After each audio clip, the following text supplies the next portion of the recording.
Joe Rogan Podcast. Check it out. The Joe Rogan Experience. Train by day, Joe Rogan Podcast by night, all day.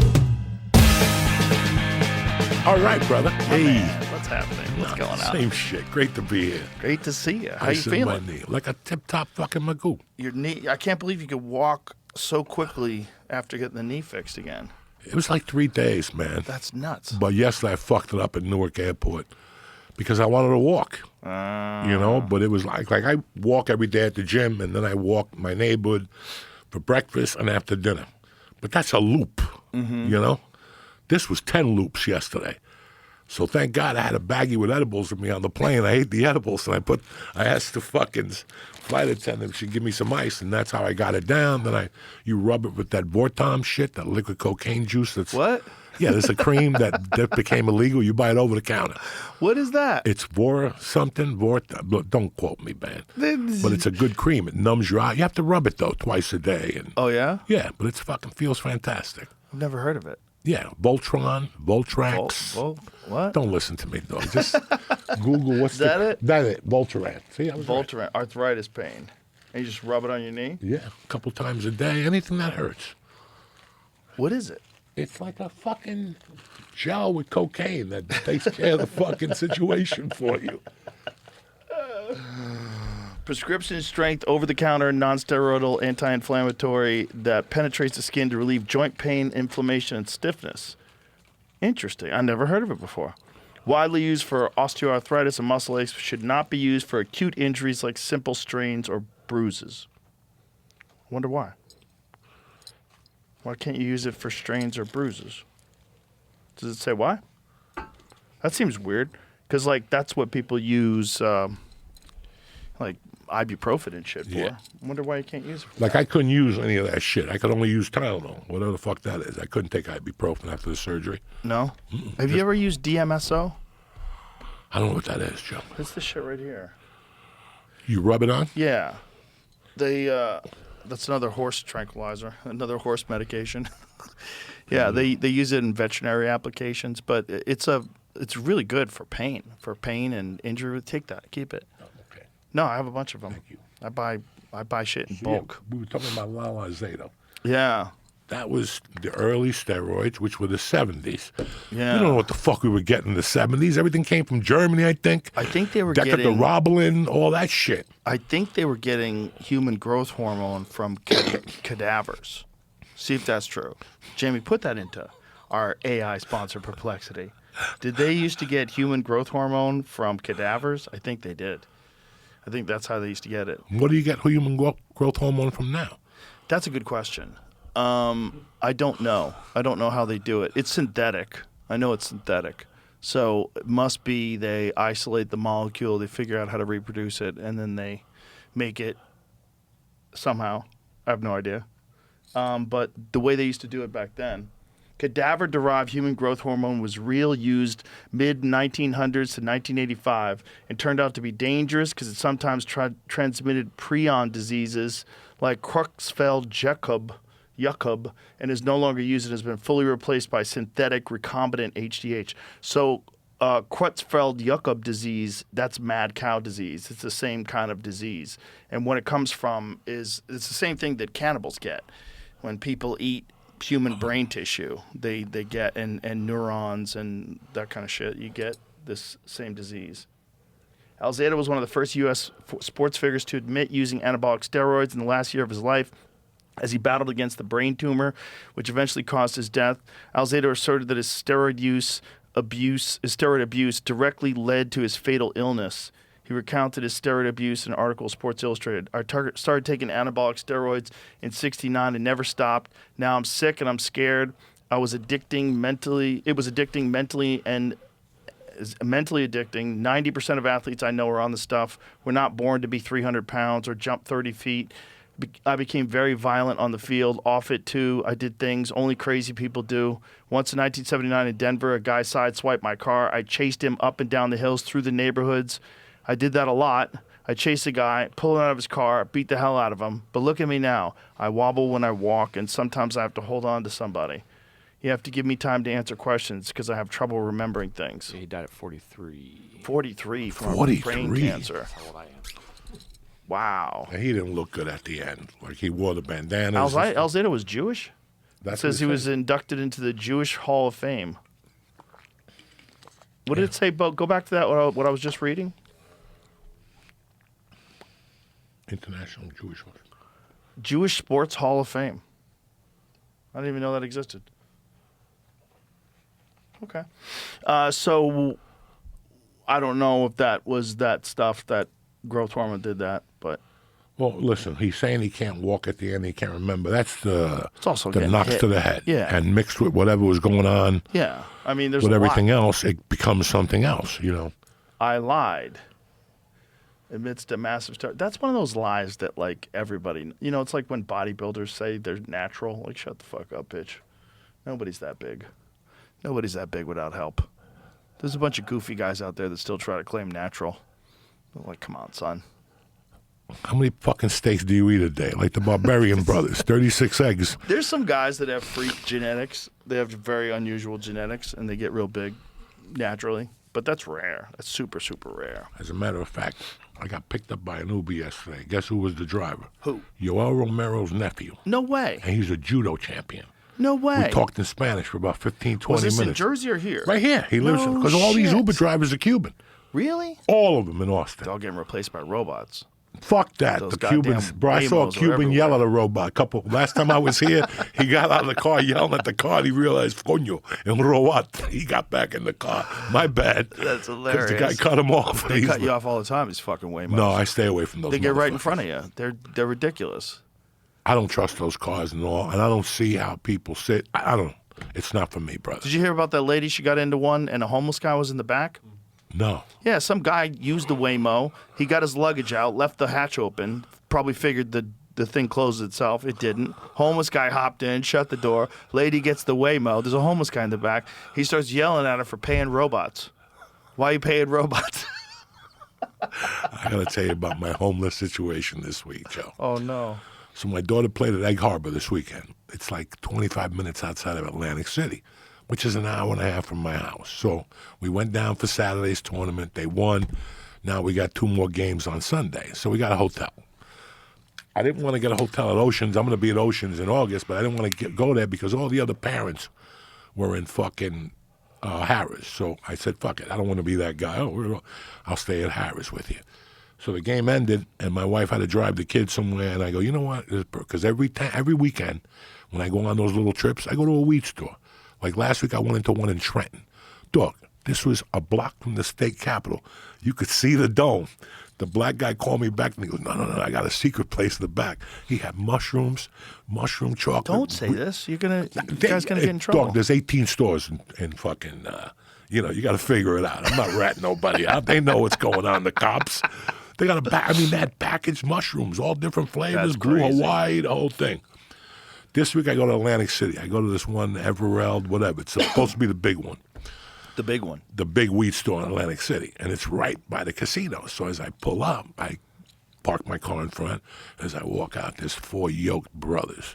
Yoked with gold chains on in one of those fucking suburban millionaire cars. What do you call the big truck? Escalades? No, the other one. The one that looks like they're attacking your town. Not the... Oh, AMG G-Wagons? I don't fucking know. Anyway, Is it they're Mercedes? in there. They're in there bumping shit, and they Right. see me, and they go, yo, we know you. And I go, yeah, what up, brother? Hold on. I'll catch you on the way out. I thought by the time I got out, they would leave. Right. So I went in. I come out, and they're all outside their cars. All 4 brothers, yoked, big gold chains, like, yo, you're the motherfucker that goes on Rogan. Nah, that's the motherfucker from The Longest Yard. We looked you up. So they're talking to me. We're rocking and rolling. Rogan, the UFC. Yo, what do you think about that? And I'm loving it. But in the middle of all this black little homeless crackhead walks his way over, and I could hear him ask the other guy, who's this white motherfucker? And the black guy goes, that's the dude from The Longest Yard, the football movie. The black guy comes over, and I see him walk right over me. He goes, hey, Mr. Football Man, why don't you break out $1 for me? He just bummed me out $1. I had to give him 10. I was so fucking embarrassed in Why front don't of you break out $1 for me? Why don't you break out $1 for me, Mr. Football Star? I gave him a 10. This motherfucker ran. He walked up with a limp, but he ran away. Like he was going right for crack. I'm like, these motherfuckers, they got a game for everything. I love it. I love all that shit, Joe. It's fun to be around wacky people every now and then. Oh. Just people living on the edge. But that Atlantic City outside those casinos, bro, that shit's real. Oh, we That's saw real. a drug transaction right on the street when we were down there last. Bro, I'm surprised you didn't see a hooker get mugged or something like that. They are not fucking around. I No, took a they're not ride fucking around. Saturday night about 10. Just take a little ride. Sketchy, dude. Bro, you make a right in some of those corners, you ain't coming back. No. And I thought by now they'd at least build up the outside of AC. No. No, it's barely making money. You know, AC doesn't do well. Not like Vegas does. You know what I mean? Like, AC's got some nice spots. You can go there and have a good time, but it's not like it's going to grow. You go to Borgata's with the outside is too Italians and sketch. shit. The outside's too sketch. The Borgata, all the Yeah. Italians go down with their white shoes on the week. Hey, it's got old. What up? You know. But no, I don't like the Borgata that much. I like the couple hotels down there. There's some nice places. Yeah, we stayed in But the thing Borgata is- when it first opened, you and I. You had a gig there. That's right. You had a gig That's there. right. The thing is it's not going to grow like Vegas is, you know? Vegas is crazy. See, when Vegas had a head start. The thing, like, if they tried to make Vegas now, ooh, tough sell. Tough sell. Too many places to go. You can gamble everywhere. You can gamble on your phone now. But when Vegas was first, there was no casinos in the country, dog. It was just Vegas. And I wonder if they made some sort of a deal. Well, let them blow off atomic bombs. They blow off these atomic bombs, and then we'll put the casinos in. What's the difference? We're I blowing thought ourselves that, up. but then we looked it up, and it turned out they made Vegas before the atomic bomb. So I'm like, well, what? I guess it was just gangsters. They just bribed people or convinced people. There was nothing going on there. It was a pit stop. They opened up Vegas for a pit stop for American soldiers to stop on the way, or something like that. Well, was it in the 30s, right? Was it the 30s, Jamie? Then the guy that owned the comedy store. When Vegas was created? Yeah, and the guy that owned the Yeah, comedy store, Bugsy he Siegel. was in charge of Yep. Vegas, and he Bugsy robbed and they Siegel. shot him. Same That's- guy as the comedy store? Same guy as Yep. the comedy store. So He was in charge. he's fucking genius. That motherfucker was a genius. he knew how to he make got money. shot because he stole at the end the expenses and. Oh, is that what it was? The casinos. You know, he gave. In those days, they borrowed money from the unions in Chicago. And then you borrowed that and you worked off those Teamster loans, those Jimmy Hoffa loans. Oy. So you had to build on those. Well, the expenses never stopped. Right. And they were like, what the fuck is going on? And he was hanging out with Jane Seymour or something, going back and forth like a millionaire, like a movie star, and they didn't like him. They shot him. That's why they shot him? I think so. They shot him in his house, in his eyeball or something. Yeah, in his eyeball. Something like Yeah. that. I remember that. So Yeah, there's a picture of his dead body, allegedly, online. in L.A., right? Yeah, they in shot LA, him in I L.A. believe so. Yeah, So so it's that was supposed to- all because of the casinos, huh? But then they made it, you know, it's like when we first went to Denver. The money was too good. I don't Right. give a fuck if it's Jesus and his three disciples. They're going to take that envelope. It's too good. Well, you know what it was going on in the beginning. They weren't allowed to use credit cards, so everything had to be Be cash. cash, yeah. And it was crazy. So these guys were leaving the fucking, and they bring like 6 special forces guys with them. They'd have fucking Green Berets and Navy SEALs and shit, like armed to the tits, because they're transferring millions of dollars in cash. So It was no the whole thing fucking was joke. nuts, It was man. no It joke. was nuts. I read this story about the dilemma. Like, these people are making all this money. And the crazy thing is, the state was making all that money too, because the taxes on the legal weed, look this up, please. It's amazing. I think it was like 39%. It's fucking crazy. And everybody was like, sure. Like, you would never accept 39% on alcohol. No. You'd never accept 39% on ground No. beef. No. But 39% on weed, you're like, I'll take it. During the pandemic in L.A., you had to buy an extra tax to go open. That's why they called them, what do they call those businesses that had to be open? Dispensaries? No. They're businesses that they had a purpose to be open during the pandemic. Oh, Like right, essential. Essentials. Yeah. They made that essential, but they charge an extra tax, 10% tax for you Well, to they're open. making so much money off weed in California. But now look at all the weed stores. They're starting to close. Are they? And in Jersey, they created a dilemma because the state convinced them that they had to build and all this shit. So all these places started, you're opening up a shop minus $3 million. Listen, it's a lot of $20 bags to get the $3 million. A lot. And not only that, there's a lot of competition. Oh, Like, and how many weed stores are in L.A.? It's bananas. Bro, in Englishtown, New Jersey, there's 4 of them, and here's where it gets better. They're all on the same block. Wow. Did you ever go to that place in Inglewood with me? Back when it was only medical? The Inglewood Where Wellness you used to get the Center? lollipops. Yeah. Yes. Yeah, I went there one time with you. You know, the guy that ran that got shot. that dude that we used to deal with, he got Right. shot in that store. They killed him? No, I think he lived. I'm not sure, though. Look that up. He might have died. Yeah, that's the first place you had the lollipops from on Fear Factor. Yes. It was from that guy. Yeah, right? yeah, 'Cause yeah. you took me Inglewood one time. Wellness Center. That was in the 90s. That was in the days where it was legal if you had a medical reason, and any medical reason would do. Oh, my feet hurt. Get in there. Sign them up. But anybody who does martial arts has the pain excuse because everybody's in pain, and it does help you with pain. It is like if you could take aspirin, THC like gummies with CBD are phenomenal for aches and pains, man. You remember Dave Foley? Yeah. Dave Foley's hand, of course you do. Dave Foley's hand was all fucked up from arthritis. He started taking CBD, and now his hand is full function believe again. it. I believe CBD's amazing. man. CBDs, they just blew it up out of content a couple of years ago. Well, who knows who's making Yeah, it and what the who's quality making it, is. the quality, right. But no, it is- That's the things when things are gray, you get a bunch of douchebags making stuff. You know, I used to have a bit about that, about the gummy bears.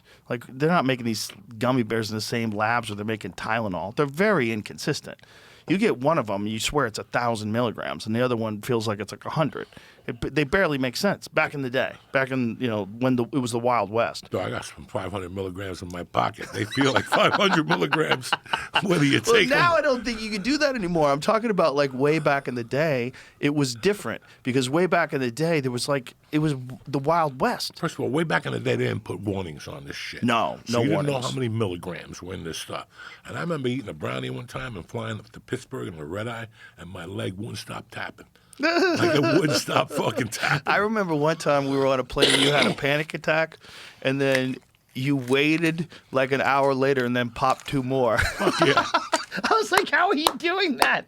You're like, Joe Rogan, I almost got off the plane. I couldn't take it. I couldn't breathe. My fucking heart was closing. It was like my chest was closing in on me. The walls were closing in. I thought the plane was going to crash. I was freaking out. I almost had turned the fucking plane around. Oh, you have no But I'm idea. back, baby. You just have- popped 2 more. Dog, you have no idea what I put myself through over the years. Why do you do that? Because I just want to take a chance. Columbus did. I mean, I'm sitting at home. It's 2 in the afternoon. You're bored as shit. You're like, let's Meet the devil. let's see what happens. And the only thing that would hold me back is if I had a spot that night. Oh, yeah.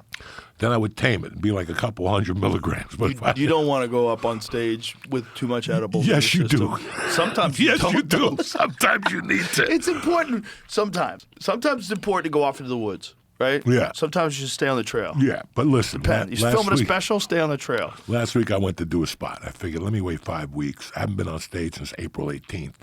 Let me go do a spot. I'm nervous. I get down there, there's 50 people. Perfect. Break my cherry, do it. I got into such a groove, I ended up doing an hour. That was because the edible I took before I went on stage. No material. I told you that. I got nothing. Right. That's it. I'm starting over from scratch.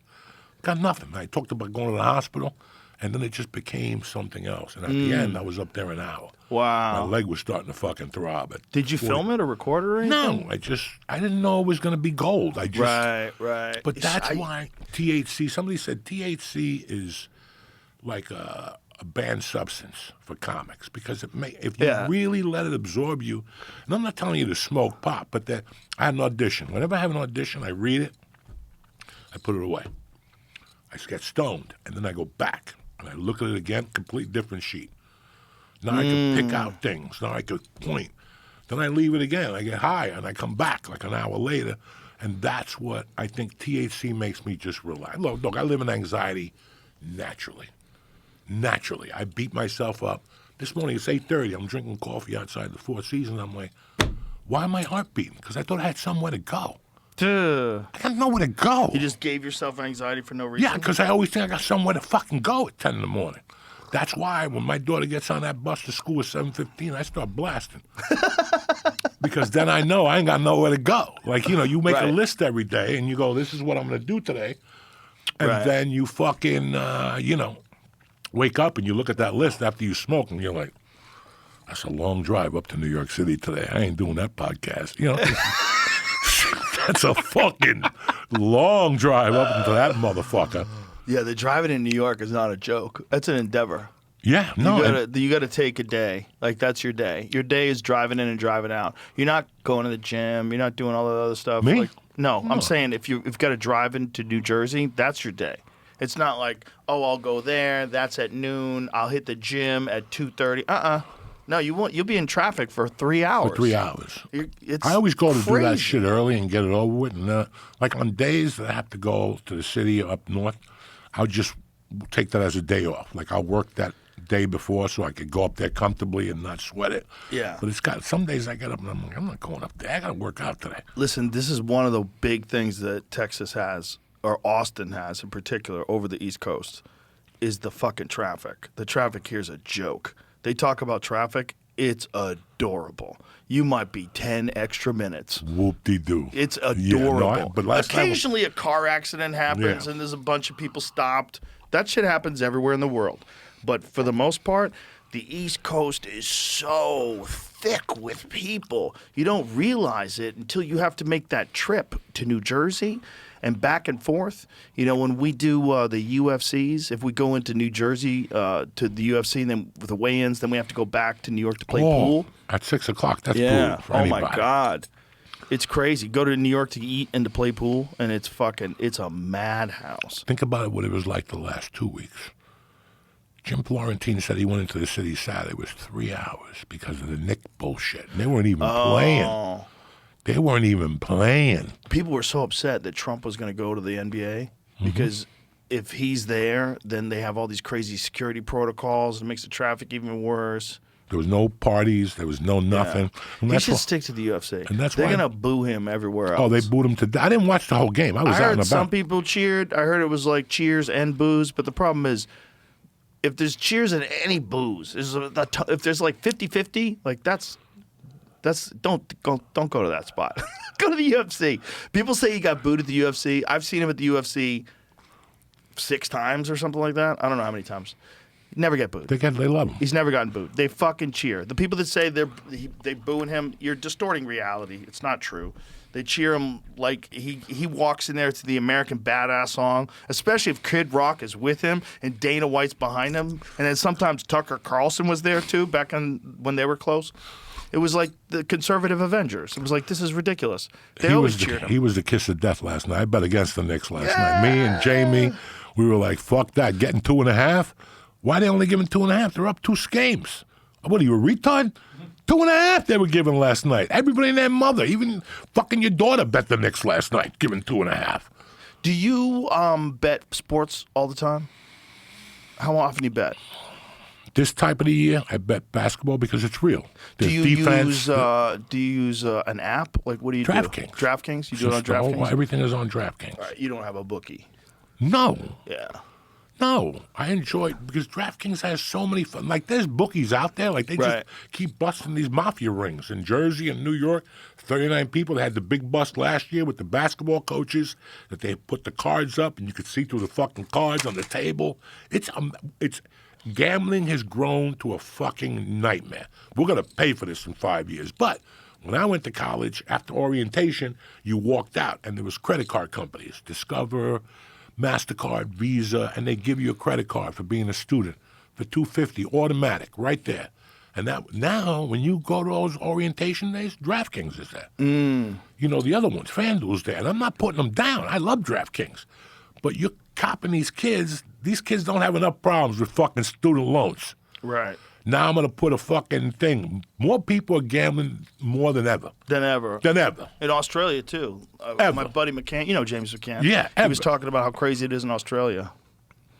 Yeah, what's the odds on the Ilya Topuria Justin Gaethje fight at the White House? To pick them. Is it? No. Topuria has to be a huge favorite. I guarantee Topuria is 2-1. 4-1. Yeah. Oh, my God. 4-1's crazy. 2-1. If you just think about what he's done in his last 3 fights, he's had the most legendary run in MMA championship history in his last 3 fights. He knocked out 3 all-time greats. Knocks out Alexander Volkanovski, knocks out Max Holloway, knocks out Charles Oliveira. 3 in a row. Like, anybody who could do that, you go, well, I'm not fucking betting anything against that guy. but Justin Gaethje's a tough character, son. A tough Closest character, odds on though. the card So is if I this bet fight. $25 on Gaethje, I win 100. 100. 4-1 Yeah, odds. 4-1. Yeah, which is it's minus 426 for Topuria. They're like 4-1's not enough. Caesar says 600. Caesar says 600. Caesar's is smart. But the thing is, man, don't think that Justin Gaethje can't win. Like, anybody can lose in an MMA fight. People get hit. Like in Ilia Topuria, one of his early fights, I think his first fight in the UFC at lightweight, he took it on short notice, and he fought this dude, Jai Herbert, who's a really tall, really good striker. And Jai Herbert caught him with a head kick in the first round, a switch kick to the dome that dropped him. It was perfect, but he recovered brilliant. He got a hold of him, took him to the ground, recovered, and then came back and devastating knockout in the second round. Like, he fucking puts people into orbit, man. His power is crazy. He's not a big guy either, man. Justin's a much bigger guy than him. But the way he knocks guys out, it's just dead. He knocks them out dead. But so does Gaethje. People are forgetting. Gaethje's a fucking warhammer, dude. That guy loves battles. He loves it. This is not, I don't think. It's a tough fight, man. This is a tough fucking fight. I could this is this Sunday, right? Correct? It's this Sunday. Gaethje's bigger. You going? So, fuck yeah, I'm going. So, Gaethje's bigger. Gaethje used to fight at, what was it called? The IFL? Was whatever the organization was before he came to the UFC. I think it was before the PFL. It was like another one. But what was it? What was the organization? You know, there's these feeder organizations like the PFL. A lot of really good fighters that wind up becoming champions start later out there. on, yeah. Was that it? World Series of Fighting. That's right. That's what it was. And, I mean, he was fucking people up with leg kicks, but it was the way he was fighting. He would just throw himself into chaos. Like, he didn't fight tactically at all back then. No. Like, you ever see the Michael Johnson fight with him in the UFC? A long time, yeah. It's his first fight in the UFC. It's one of the craziest fucking fights ever because he just fucking throws himself at Michael Johnson. And Michael Johnson throws himself right back. I mean, they got hurt. Both guys got cracked. It was a crazy fight. But eventually Justin got him. But it was the way he fought. You're like, good Lord. Yeah, he fights heavy. Like a pit bull. Like a pit bull. Like, no concern for his safety. Just dive in. It was a fucking crazy fight. And look how Dustin is always just trying to kill you. He's always moving. Look at that. Every shot, he's trying to fucking kill you. He's always moving forward, trying to smash you. And the thing is, he relishes this kind of combat so much that in the beginning, he lost some fights that he could have won if he tempered it. And then he did. So, and then when he went on this like legendary run, started beating everybody, it's really because he controlled the violence a little bit more. He controlled the chaos, but it was still like very technical violence. It wasn't like he was brawling dumb. He was just forcing himself into chaos so much. He was throwing himself right into the fire over and over and over again. This is a dangerous fucking guy. He's a dangerous fucking guy for anybody. I mean, he had hit Khabib. He hurt him with some calf kicks. He could do that, too. He leg kicks you from inside the clinch. One of the things that he does really well is from, like, he could get you with, like, a collar tie, and he's leg kicking you. Like, he gives him the finger and tells him to get up. I mean, Michael Johnson's getting battered. This is a tough fight for him. At this point, we're in round 2. And look at that knee to the body. Just everything's trying to kill you. It's not like this tactical take a chance here, take a chance there. No, everything's take a chance. It's like from the very beginning of the fight. And this is how he fight. He eventually took him out. But it was a crazy fight. He fights like I told you Hagler used to fight. They weren't thinking about brain damage. Right. Hagler, all those dudes were they not weren't thinking thinking about about that. brain damage. We were talking about that with football before. You know what I just watched the other day? Mustafa Hamsho. Hagler versus Mustafa Hamsho. Woo! Did they battle? Ooh, Hagler took him out. But it was just Hagler in his prime. He was beautiful up there, bro. It was amazing. Like fucking so good.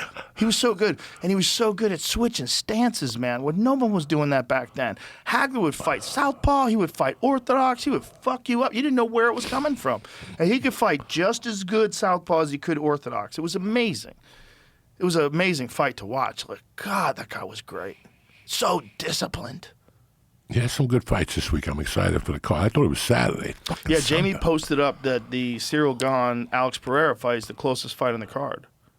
Is in terms of odds. It's like even odds. And that's a Cyril Gane's a tall order. That's a tall order for your first heavyweight fight in the UFC. Caesar says that as a pick'em. A pick'em. Yeah, I would say it's a pick'em.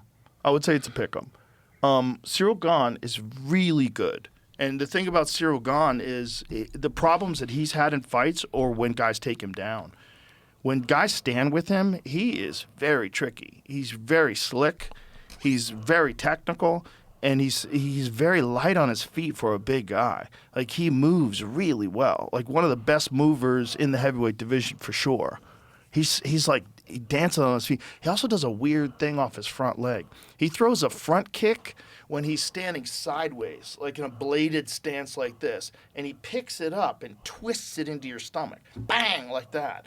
It's weird. Like, It works. It's a kick. I mean, it's called a twisting kick. Twisting kick. It's just you don't ever see people throwing that kick from the front leg like he does. Like, he does a lot of weird shit that you have to get used to. Like that Tom Aspinall fight, man. He was scoring very well on the feet. I know it got stopped because of the eye pokes, but before the eye pokes, Cyril Gane was doing very well on the feet against Aspinall. And Aspinall's a big, fast heavyweight. It's going to be interesting because I don't know if Pereira is going to have an issue with the movement. You know, if he's going to be able to shut that movement down, and I don't know if Cyril Gane is going to be able to if he's going to want exchange with him. He might feel that power and say, I'm just going to fight on the outside because Pereira's got that. You make one mistake power. He looks good at heavyweight. Bro. He looks like he gained the weight. He looks yoked. He's huge. He looks and on really top huge. of that, no dieting. So no depleting of his body at all. You're going to have a guy competing for the first time where he's never had to cut weight. That's huge. That's a giant advantage. Not having to cut weight is like they let you take steroids. You don't have to cut weight? No cutting weight at all? If they changed weight cutting, if they cut all weight cutting out of MMA, you'd have like 20% better performances. People would be fighting so much better. Because they would feel so much healthier. They would be so much more durable. There wouldn't be as many like one-shot knockouts where you're like, whoa, that got him? Because a lot of these guys, like their brain is still dehydrated when they're in there fighting. It's only 24 hours after they rehydrate. That's not enough time to get to the brain. I would go to the weigh-ins with you, and these guys would come in like they're looking like they had cancer. They look dead. Yeah. I would see them, and then they would IV in the back. Then I think they cut out IVs afterward. Cut But out IVs. I remember being there with you and looking at these guys coming in. They were They dying. looked like they were on that fucking GLP for 10 years, like fucking Sharon Osbourne's daughter. I mean, they were looking fucked up, Jack. Yeah, they looked dead. Some guys looked real. You remember when Anderson Silva fought Travis Lutter? Do you remember that fight? Yeah, the jiu-jitsu guy from Texas? Exactly. Yes. That was the worst I ever saw anybody at a weigh-in. He looked really fucking And again, skinny. this was not the ceremonial weigh-in like we have now. This was like the actual weigh-in, see if you can make the weight. And Travis couldn't walk. He was shuffling. He couldn't pick his legs up. His lips were cracked. Like his body was dried That out. can't Like, be good for you like that. And then to pick Oh. it back up and then go throw rounds, Exactly. throw punches 8 o'clock the next night. meanwhile, I mean, he was so depleted, but he got a hold of Anderson the first round. It took him down, and that's what he wanted to do. And He's if still Travis teaching Lutter, jiu-jitsu in Texas? yeah, still has he's the school? Kevin Holland's coach. Oh, shit, is he? Yeah. Travis is a bad motherfucker. Travis was a dude. bad motherfucker. Ooh, he was when guys rolled with him on The Ultimate Fighter. You know, one of the best compliments one of the guys said. He goes, "Dude," he goes, "I've rolled with only a couple guys like that. It's like him and Ricardo Laborio." I go, "Really?" I go, "That guy feels like Ricardo Laborio. He's that level." He goes, "Tsh." He's like, "Dude, he was running through people, just running through people on the ground." Travis was a beast. He was one of the first like truly elite Brazilian jiu-jitsu black belts in like the modern era, the Anderson Silva era. Whereas when he got guys to the ground, you were in trouble. You were in real trouble. There's a few guys. Charles Oliveira is the big one. Charles Oliveira puts people in positions. They're like, "Oh no, what have I done?" Like, you think you're gonna be comfortable like in his guard? Like, bitch, you're never gonna be comfortable on the ground with Oliveira. Oliveira is just so dangerous That's everywhere. 20 years of jiu-jitsu, correct? 20, Oh, yeah, 25 years. yeah. They've been doing it since they were a kid. Yep. So Also, it's like us with stand-up. great camp. He's Yeah. from that shoot the box camp. I mean, that camp produced Anderson Silva, Marie, Ninja, Shogun. Like, who else? Nogueira? Pele, one of the original MMA fighters back in the bare knuckle days. He was the top dude in the original days. No, Nogueira's not from Shootbox. Nogueira is a Carlson Gracie guy. Was he? He's Carlson Gracie, right? No. Carlson's in Chicago? No, Nogueira wasn't Carlson Gracie. Nogueira was, I don't want to get that wrong. Who was Nogueira's trainer? Minotauro Nogueira, his original jiu-jitsu coach. His fucking brother, probably. No, both of them were elite. Just teasing you. They were twins. They were twins, right? Yeah, they were twins. They were both elite. They were both like world-class fighters in Pride. Does it say his jiu-jitsu coach? Minotauro was the first, he was the first guy that was finishing elite guys off of his back in Pride. He was tapping to, when he was the champion in Pride, you remember when he beat Bob Sapp? No. Bob Sapp was 350 pounds with abs. And the fight was crazy. He picks Minotauro up and spikes him on his head in the beginning of the fight. Fucked his neck up for years. His neck was fucked up after that fight and still survived and eventually caught Bob Sapp in an armbar. But it was bananas. Omri Batech. Okay, yeah, there you go. Omri Batech is another guy who fought early in the UFC. So that's his coach for one. Where did he get his black belt? Just see where he got his black belt from.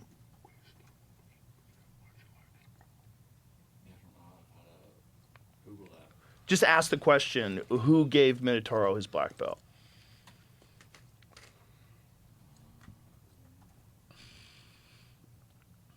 Let's say. Okay, Ricardo de la Hiva. That's his primary instructor. There you go. Okay. Yeah, he was. So we could. He was. He was. He invented the De La Hiva hook. Probably.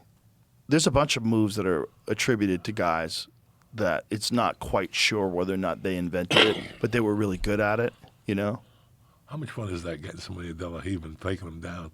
It's fun. I can't finish the leg lock. I never could. I'm fucking terrible. I can't get my arms around it. I'm fucking, my shoulders are fucked up. Leg locks are scary. Yeah, I don't like any of that shit. You fuck them up, you twist the wrong way, you turn the wrong way, you hear things pop. Scary. You still training with No. private? No more? No, I haven't over a year. I haven't done any you had a guy rolling. coming in with you. I was for a while. I got a knee problem. It's much better now. I've been really working on it over the last 6 months, but it kept swelling after a while. The thing is, it would get better, and it would feel pretty good, and then I'd hurt it again. And usually, I hurt it like a year ago hunting. I twisted it hunting, and then I've also hurt it hitting the bag too. Sometimes I just start wailing You on go the off bag. and you forget. Yeah. You forget. And it's just the next day it's sore as fuck. It's I don't have meniscus on one part of my knee. So I have to make sure that it doesn't get arthritic. You know what I mean? Because I don't have to tell you. Once your knee gets bad, it's a real problem. It's a problem. And so you got to walk that edge between when you don't have cartilage or you don't have meniscus and your cartilage is getting bone on bone like that. You got to be careful. You got to be careful. They're getting real close to fixing shit. Real close. They're injecting different kinds of gels in people's knees now that replace the meniscus. And they're also doing some new stem cell therapy where they go into the bone itself and it regenerates That cartilage. might be better. But that gel, they always work you with that gel. I think it's a new one, Joey. They call it a biological Right. matrix. You need to fucking get you need to get insurance approval and all that. Yeah, I did it. That's just all those things. It's like when you see an ad for somebody. Mm-hmm. Do you have problems sleeping? Buy this mouthpiece for $29.99. I don't think you got what they have now because this is just released no, in I'm just Germany. talking This is about- brand new. But this gel, I'm just saying to you, the gel, the cortisol. I have friends with knee problems, and they tell me what they go through, and they go to different doctors, and it's the same fucking. We got cortisol for you. We got the gel. We're not going to do the PRP, and we don't do stem cell. So you, Joe, regular, you don't do no reading. This is what happened to me with the fucking why I did this surgery in the first place. You had moved here, and I didn't know about ways to well. If not, I wouldn't have never cut this knee the first time. Never.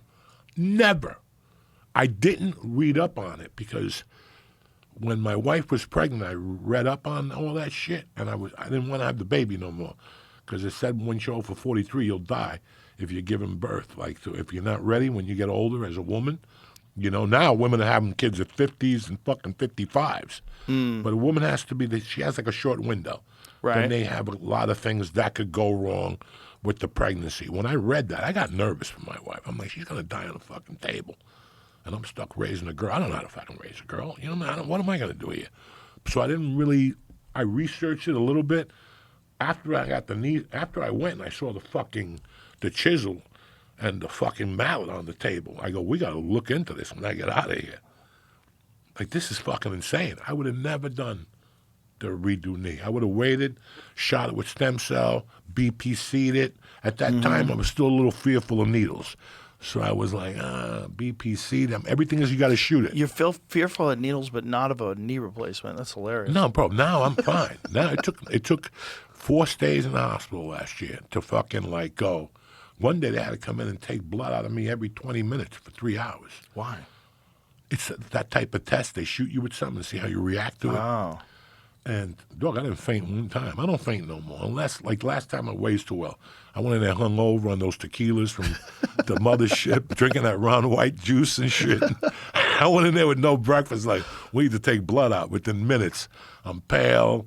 I'm sweating profusely. They got to put ice on my back and on my neck and shit. And when I did when they turned the switch off on your leg, what's that?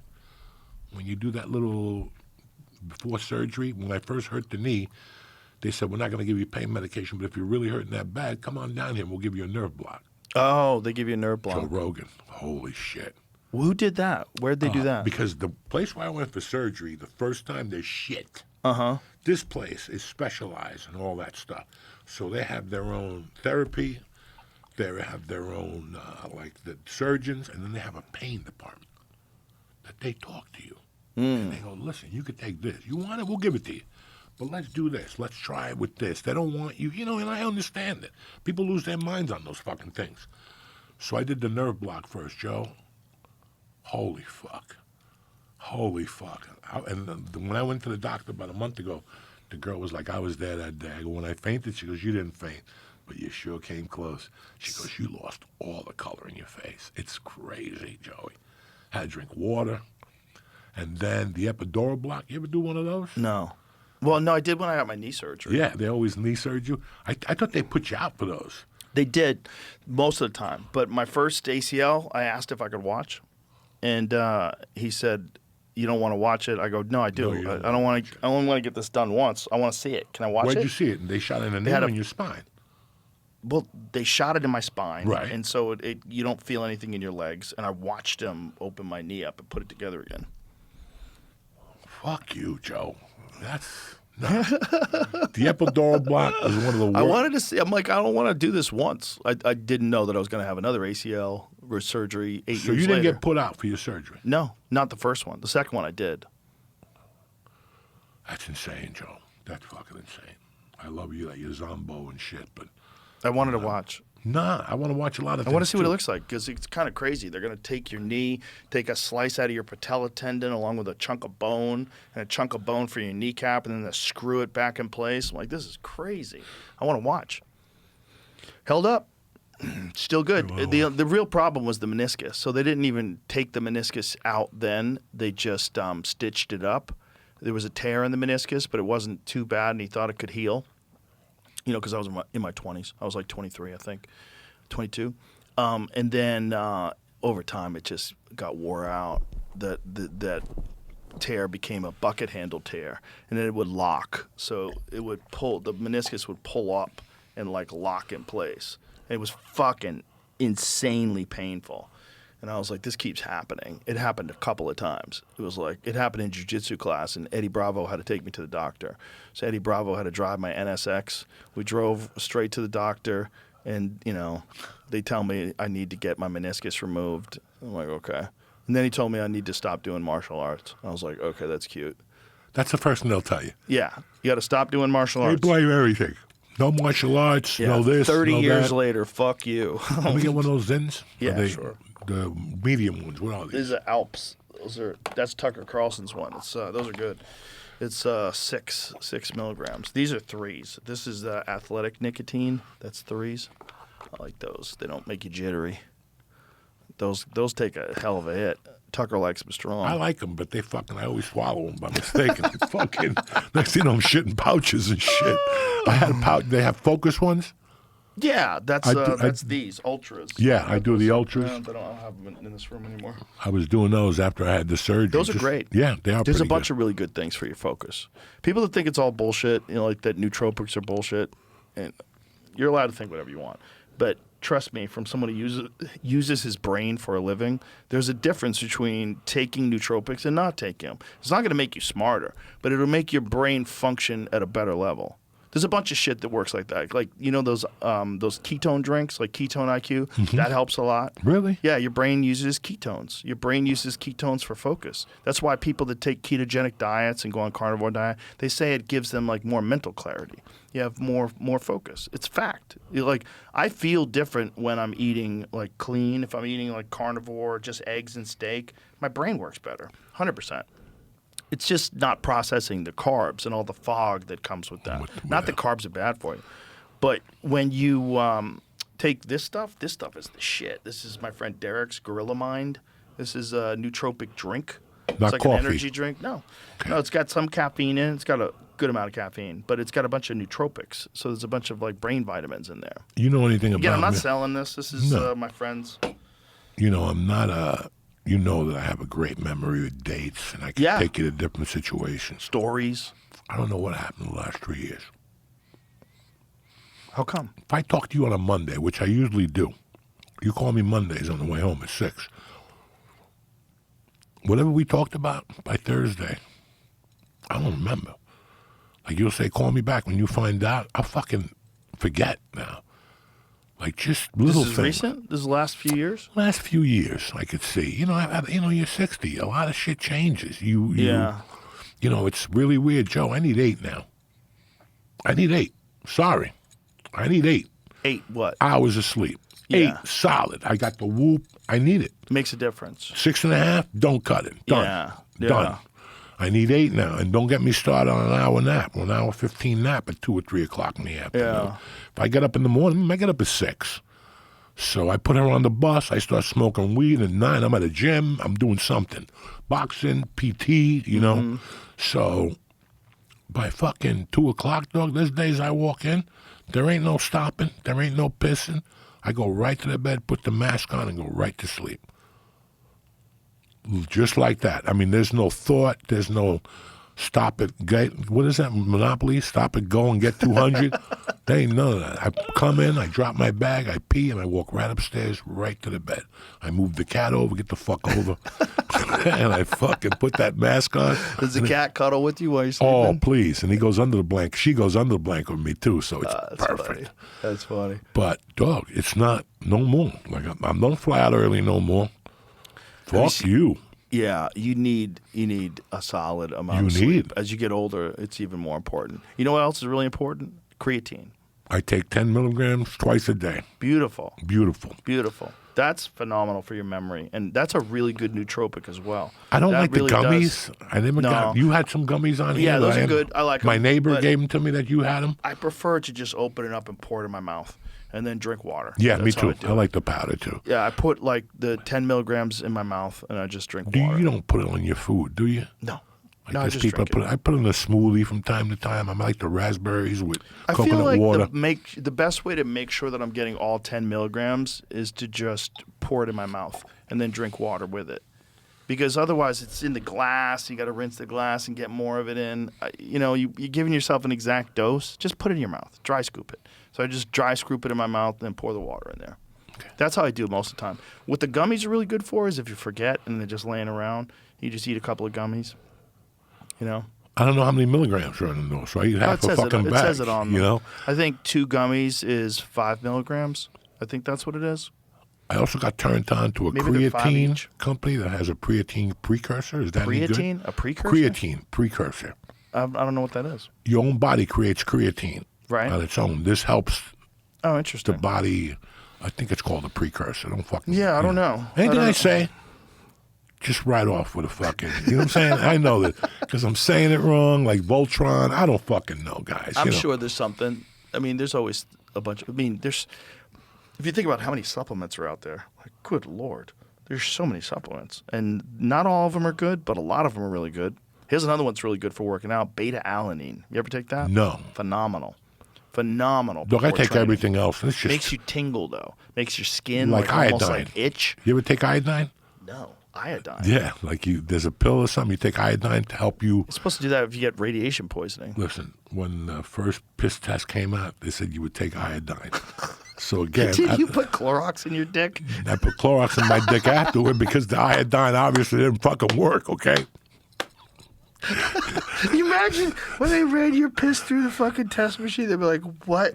What is this? Do you 'Cause understand? This isn't piss." Do you understand? Like, there's times every morning I go out and take my cup of coffee and I sit outside. I thank God, the whole fucking bullshit story. And then it takes me somewhere. Like after the second cup of coffee and one of these zins and a bong hit, your mind goes somewhere. And I think of chunks of my life and I go, what the fuck was that? Like that was, Joe, that was insanity. What about every time he used to come to my house to do the checkup? I never let him in. He came like 11 times in 2 years. I never let him in my house. He wouldn't know I was in the house. He would put the sheriffs to come and sit outside my house for 2 hours. Then they would leave. They're like, we're not going to, he's not home. I never let him in my house. I tortured that guy. That's He could have hilarious. sent me to prison. I still would have been in prison. But it was such a, like, first it was the iodine.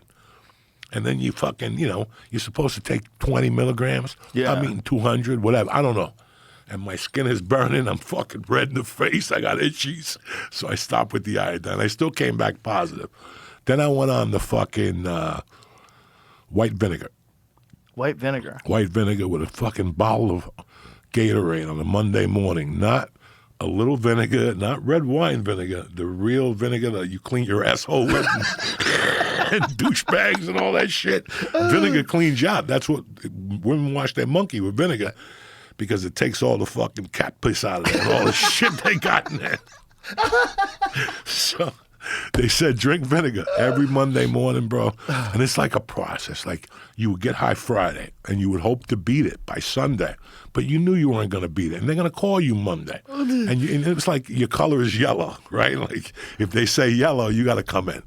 So you wait till 1 o'clock and you're like, all right, you got to call in and all of a sudden today, Monday, Tuesday, the 9th of June, the colors are purple. And you're like, yellow, god damn, now I got to figure out. I got 5 hours.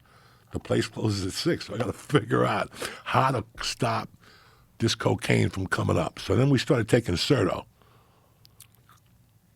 What's Serto? Serto is what you put in like Jell-O.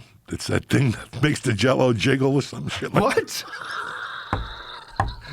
Fucking Serto. No, there was no internet these days. These are Right. see. What is that? A brand of liquid fruit pectin, most commonly used in the kitchen as a thickening agent for homemade jams and jellies. However, it's also widely known as an internet folk remedy people use in an attempt to mask drug metabolites in urine. I told it's you. It's a folk remedy. It's fucking bullshit. Does it work? No, that's why I ended up. Let's find out if it works. The myth. Many online forums suggest mixing Serto with a large sports drink like Gatorade and drinking it a few hours before a drug urine test. The theory claims the fiber traps toxins in your digestive tract. Reality, health professionals and medical studies show no scientific evidence that fruit pectin can reliably clear drugs or toxins from your urine, while fiber works in the gut has no effect on what your kidneys filter into your urine. This episode is brought to you by Armra. Every week there's some new wellness hack that people swear by, and after a while you start thinking, why do we think we can just outsmart our bodies? That's why Armra colostrum caught my attention. It's something the body already recognizes and has hundreds of these specialized nutrients for gut stuff, immunity, metabolism, etc. I first noticed it working around training, especially workout recovery.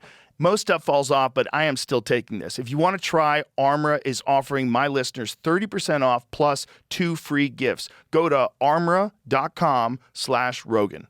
But again, you get your advice from a guy who's done 30 fucking years. Then you forget he's been doing 30 years because he Right. made mistakes. Right. Not because he's a fucking genius about Certo. Exactly. You know, and then we went from Certo, and then one day I was Does swimming. anything work? Huh? Does anything work? No, cranberry juice. What about that stuff that they used to sell? Remember they used to sell stuff? This is 90 fucking, this is 89. They didn't sell nothing. No?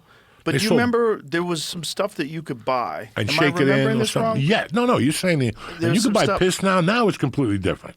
You could buy piss? Yeah, you can buy piss online. Just get that whatever that dirty fucking XPT whatever. You go on and you could search hidden shit So all you over just the got to world. get a rubber dick and Yeah. take that piss and... Dog, I had a guy who made a rubber dick.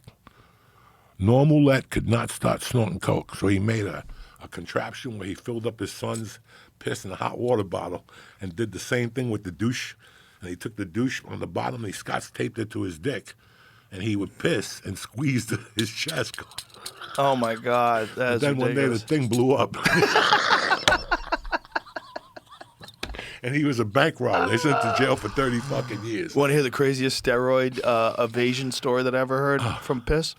There was a guy who was fighting, and he knew he was going to get piss test, and he was just juiced to the tits. So the legend is that they inserted clean urine into his bladder through injection. So he injected clean urine into his bladder with a needle. Whether or not that's true, I have no idea. But this is what everybody. This is like early days of the UFC, like when they first started drug testing people. Well, just think about I don't even think it was in the UFC that he did this. I think it was in another organization, but I don't know if it's Think true. about what's going on the other side of this. Your addiction is that high. Well, these guys, when And they're I'm not that saying- juiced up, they're not getting off of it because if they get off of it, they'll have no muscle. I get it. They'll- I they'll understand. crash. So you understand the extremes that people do. Yeah. Could you ever shoot fucking fake piss? Like Joey, go piss in the Imagine- fucking thing. I'm gonna shoot Joey's piss. A guy willing to do that and trusting that guy was finding your bladder. He could shoot piss into your liver. Like who knows what this guy even Again, understands but these are the anatomy. levels that you do. Yeah. So here I am, Certo don't work, fucking nothing works. And one day I'm at a pool. And I'm like, oh shit, when you piss in the pool cleaner cleans all this. If not, the pool would be green the next day. So this is your logic? So I went, I took the kids, I took one of those cubes first. Where and the fucking crumbs? Smashed it up. And then I put it on my outside of a dick because I'm uncircumcised. So I would pull the skin back, and that would fall into the fucking piss. And then, so he told me once, he goes, something happened last time. You fucked up the machine or something like that, right? Women look would at this. insert condoms filled with someone else's urine inside themselves, he said. Some athletes would inject urine into their bladders using a catheter. Oh, God, they did do that. So that's real. So maybe that's how he did it. Maybe they used a catheter. And that's how they put the fake. But then there's the Wizinator. Yeah, that was the rubber dick. That's, But whatever. wasn't there some stuff that you could buy that you would Yes. get at like a head shop and Yeah, it supposedly now, but detoxed this you? is 89. But does that stuff work? No, nothing. When I was Googling it, it says nothing's real that's ever Nothing's happened. real. And here's Yeah, I pretty- always assumed that it wasn't real. I was On the like, screen I you're added selling this at a head shop? Stuff from the 90s. These are some of the But products. the killer was when I used Drano. Oh, okay. So this is all bullshit. Yeah. They just rob Yeah, people. they just rob people. Fetish urine. Look at that. It says, look at that's labels. Fetish urine? What the fuck does that mean? It's probably a way to sell it because you have to say what, not So for that's human, piss. not for human consumption. Or Oh, so something. that's you're buying piss? So that's an actual bag of piss on Yes. the right? Oh, good Lord. This one calls it tinkle. It's fetish urine. So if you just like want someone to piss on you, but no one's willing, you're like,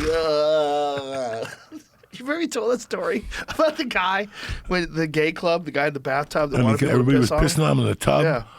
And then that party Shema took me to in that hotel next to the Comedy Store, and they were getting pissed on in there, the women.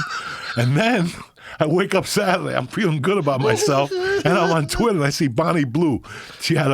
That chick is fucking, she got pissed on. Had that's a the baby least of her shower problems. in her ass. People were pissing their pussy in her ass, and I'm like, somebody's got to stop that woman. She's It's just, the least of her problems. oh my God, a Yeah. fucking baby shower.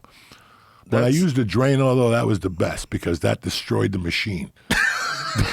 but the truth of the matter is, When he said something happened last time, well, this is what happened. Okay. I put the Drano on my dick, and I walked up to the counter, and I put it on the desk, and he asked you questions. How's it been? But and I'm looking at the thing, and it's starting to foam. Like the thing. And it's coming out of the bag. Dishwasher. And I'm looking at this thing going, this motherfucker better not. And what he did was he just picked it up and threw it in the bag, like when they pick it up and test it. Sometimes you leave the top off. That was an old trick. You leave the top off and then it spills. Oh, no. So that buys you 1 extra week. But the time with the Drano, it started like wubba. It was like shaking at the thing, like foam was coming out of the fucking sides. And I locked it up good. That's what happened. There was no oxygen. That motherfucker was like, boom. So I put it in the fucking thing. And he called me a few days later. He's like, listen, I wrote up a thing. I'm taking you to court because you broke the machine. This cannot continue. This cannot This can continue. This can continue. This is like a fucking cat and mouse game. What did you put in your body? What happened? What the fuck is going on, Jose? So They then, say, hey, your machine sucks. Your machine broke. and then Has after nothing that, to do with me. No, and then they put me on like this hold. They were like, we're not even going to piss you no more, dog. We're done. We can't take this mental fucking... So this is when you're in the probation department. Now they're going to throw me back in community corrections because they'll put you in for 90 days. And in all that, I met this fucking guy. For 3 months, we spoke like nothing, like gentlemen. I would talk to him, saw him once a week. And one day, I said, what do you do? And he goes, I'm a district attorney in Boulder, Bill Wise. I go, I need a beef, man. I need a problem. I'm on this probation. They won't leave me alone. What do I do to get off? He goes, just have your attorney draw up a statement and I'll sign it and get you on probation. And that was it. Just a guy I met on the street, Bill Wise. And then he got fired after the John Benet Ramsey thing. He was there during the whole John Benet Ramsey thing and everybody got fucking fired, I guess. I don't know. Bill Wise was a great dude, man. He was good to me. And I told him, he asked him what I did. I told him the truth. And he goes, did you learn from your mistake? Yeah. I'm here working, ain't I? He goes, okay. Pass it over and I'll sign it. I'm like, oh my God. How fucking lucky am I? I'm done. lucky. I'm done. I was done. Started in 87, and it was all the way till 91. For a year, I was fucking them up with the Pete thing. Then they put me back in the halfway house, and that was even worse. I was out of control in there. There was freaks in there. There's fucking everything in there. Freaky girls. I was stealing the air conditioner out of the conference room and put it in my room. They couldn't handle me there either. They were like, dog, you just go home. We're not going to fuck with you no more. And that's what you do. You just wear somebody rag and they'll let you go eventually. They'll just say, you know what, man, it ain't worth it. You're never going to stop. You're never going to stop. And then a year later, I had like an affair with, one time, I had an affair with like the chick that worked in that office. She's the one that had the one leg. And I delivered Chinese food to her. It never stopped. And you think of those chunks in your life and go, what the fuck was going on? Yeah, you were out of control. Like, it's 31 years and I still won't get back to Boulder because of the shame I endured. Seriously, like I won't. Everybody goes, why don't you go back to Boulder? Because I'm ashamed that was such a beautiful city. And I treated it like it was Newark. Right. Like I did what I wanted. I would go to Kmart, hang out outside of fucking the lawnmower department, and people would come out with new lawnmowers and the receipt would fly off. I'd get that receipt, go to Longmont, and get that lawnmower for $400 and walk it up and go, my mother bought me this. I don't want it no more. And I give them the receipt and they give me $400 cash plus tax. Who does that? That fucking Toys R Us. I took that thing down by myself with those Jeffrey bucks. I took them down. What's a Jeffrey buck? It's like when you bring a stolen computer in there and they won't give you cash. They'll give you Jeffrey bucks. So you have to spend it in the fucking store. Oh. You know what I mean? I had $1 million in Jeffrey bucks at one time. I was buying bicycles and fucking. I was an animal. And I feel really guilty about it today. I'm thinking of booking the Fox Theater in Boulder and doing because Ladizio's opening back up, my Italian joint. So they called and they said, we're opening back up. And I'm like, I'm thinking of doing Boulder, like Fox Theater. Just take my lumps, apologize, donate to something there, and just call it a fucking night. Because I still feel guilty, man. I'm old, but now I feel guilty about the damage. I put Boulder through fucking I got chased through the mall by security, and I'm throwing fucking CDs at them. I remember the Denver Broncos were playing Cleveland in '87, those big playoff games. You remember those, Jamie? Dog, I'm at the mall one day and everybody's in the hallway looking at TVs. I'm like, who's minding the stores? I went into Radio Shack and I popped out the fucking CD player, brand new one, and just put the quarter on it and walked out. Like nothing. Who does that, dog? That's animal, and I'm ashamed to admit this shit, but it was like you said, when you first went to Boulder the first time, you're like, this must have been a fucking grocery store for Joey Diaz. That's exactly what I said when I went there. It was a shame. Everybody's they're so like peaceful and sweet. I brought chaos. Yeah. Chaos, and it was too much. When I was in the prison, I brought chaos in there. I had my cell open. I did what I wanted. It was just too much. And to this day, it's New York, you could shit like that because that's what New York is about. I was a fucking piece of shit in New York, too, but I don't feel guilty about that. I still walk around the city now. But so many pieces of shit in New York. Yeah. You were unique in Boulder. It was unique, but in Boulder, they didn't have anything like me. They didn't. They had no I was idea. shaking down people. Some guy kept telling me, I saw you on A&E. Remember in the 90s and 80s, A&E was a mafia channel. They talked, Bill whatever, talked about A&E, the Corleone family. And this guy saw me one day. He's like, hey, you're the guy that's in the witness relocation plan. This is 80 fucking 9. This is way before Sammy and all those guys went in. This guy's telling me, you're a witness relocated guy, a little Italian guy. I saw you on A&E. You're George the Animal something from Boston. I'm like, dog, that's not me. Stop saying that. I already got problems in fucking Boulder. And you're telling people that I'm a witness relocated mafia guy. He pissed me off so much, finally I just kicked his fucking door down here like one of those Italian knick-knack stores. I went in there and I said, dog, since I'm George the Animal, I am. You're going to give me $200 a week. Bro, he started giving me $200 a week for like 3 weeks. Then he called a sit-down with Antonio Ladizio. And Antonio's like, yeah, you got to keep paying him. And the guy closed up shop like 3 weeks later. I never saw him again. Little Italian guy would always kick his shoes up. Dog, that's crazy shit. I was snorting coke at an ATM in Boulder. They had next to Murphy's, there's an ATM you could walk into with the door. I would go in there with a case of beer at night and just put coke on the metal. People would come and go ahead. Can't take this shit back. But it was done and I can't undo it, you know? But it bothers you now? Well, does it bother you or does it just make you confused? Like, how the fuck could I be Nobody in that? remember half this shit I'm saying. Nobody ever remember this shit. People are on, they moved on with their lives. If they saw me now, they go, hey, that's the guy that kidnapped the guy. Nah, you know, my name was in the paper. My picture wasn't. They didn't have a picture of me, but everything else was in the fucking paper. It's a guilt. It's a weird fucking guilt, man, that I could have done so much better there if I would have played. If I would have played my cards right, I could have graduated college as a fucking astronaut because they were going to give me everything just because I was Cuban. They had no Spanish people at that college. They had only like 8 blacks that played football, so they were doing anything to get Latinos. I would have been a fucking astronaut with a GED. Yeah, but we would have missed this, Joey. Yeah, but It's good that it turned out this way. let me ask you something. If you wouldn't have gotten into this fucking thing, what would you think you'd be doing now? If I hadn't gotten into which one? This thing that we're doing, stand-up The podcast? comedy. No, Oh, stand-up comedy opened up everything. What would I else. be doing? I don't know, man. I don't know. I probably would have fought again. Would you be a chef? Would you be? I mean, I could pin you as a chef. You love to cook. Yeah, I do love to cook. A chef, a I would mason. have found something that I enjoyed doing. What? I don't know. I would have figured it out. What's your second the love? real problem would be if I had a kid real young. Well, so if, I know a bunch of my friends got married and had kids when they're like 22, 23.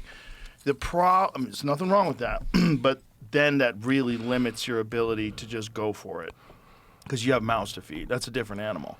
You know, I think about the early days of stand-up when I was 21 and how I had zero money. I mean, zero. I had zero money. I barely could eat. I remember I had a big fucking jar of pennies and nickels, dimes and shit, and I remember rolling it all up so I could go get a sandwich. Like, I had no money. And so I could imagine, like, if I was trying to do that, I said, well, I'm just going to live like this for a couple of years, and I think if I work hard enough, I could eventually start making money doing stand-up, and if I keep getting better, maybe I could be a professional. You know, that was the idea. It was never, like, have a career. But if I had a kid and I had a wife, there's no way I would have done it. There's no way I would have to have gotten a job. And that's where a lot of people get into. You know, or maybe you think it's going to be a good investment to get a house, which it is, but now you've got a mortgage. So you got a mortgage, you can't just fucking lose everything. I got my car repossessed. I was broke, man. I was broke. Bro, I used to have to hide my car in the garage so they wouldn't repossess it. Shit. Yeah, I mean, it was 100% check to check. I don't Never know. had any money in the bank. I don't know if this ever happens to you, but it happens to me a lot now. And this is why I started this grateful shit, because there are days I pull up to my house, I don't know who lives there. Yeah. I go, who lives here? This is me? Really? I know, it doesn't feel real. And then you say to yourself, this is the most important thing. For people listening, I want you to listen to this. If you have a dream or a goal, you go, I got to pay for that with comedy, which I always thought I was just going to make $100 a set. And I would have been fine with that if nobody would have ever bothered me in my life. I would have been fine with $100 a set, getting in my beat-up car and doing that, getting your dick sucked, getting STDs. I would have done all that shit, you know? That's what it is. So when you look at your house, whether it costs $40,000 or $80 million, and go, I paid for this, doing $15 sets at the Comedy Store. Yeah. When you got into this, you just wanted to survive. Never mind the fucking house and cars, and you never dreamed of this with stand-up. I know I didn't. I never dreamed of this with anything. No. I never thought I would be a person who had money.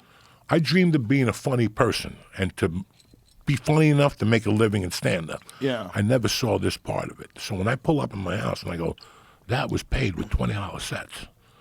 $25 here, $15 here, $100 here. Yeah, that adds up. I'm not saying that, but that was paid by a dream.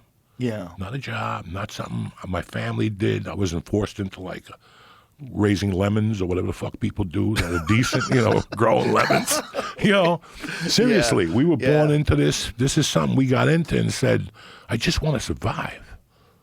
I just want to be able to eat 3 meals and get enough gas to go to the next thing. Forget money in the bank. Forget it. It's overrated. I would never even open up a bank account. I didn't open up a bank account until I was 40 years old. You know, I just ran on whatever the fuck. I would open and put 20 in and write a bounce check and fucking move on and pray that nobody caught you, you know. And people have no idea what that feeling is like. I get in my car and I go, holy shit. How many cars did I have that I had one of those bungee cords? Oh, yeah, a bungee cord. Mm-hmm. So I had a car when I first did comedy. I had to close the door with a bungee cord. Across my thing, it was like my combination seatbelt, because if I took a fucking right turn, the door would open. You know, the door would just wing open. Now I'm in a car that's fucking I paid for with comedy, not drugs. A nice one.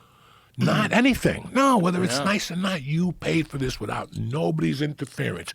With something that somebody told you you'd never be good at. You'd never be good at. Somebody at least said it to you one time. Joe, come on, man. Comedy? For sure. You're never going to, what do you think? You're going to be on HBO with fucking Richard Pryor and George Carlin? You laugh, but you're like, they're kind of right. They were fucking wrong. We didn't know it. We just didn't fucking know it. Well, it's like telling someone, I'm going to run 200 miles. They're like, no, you're not. You can't even run around the block.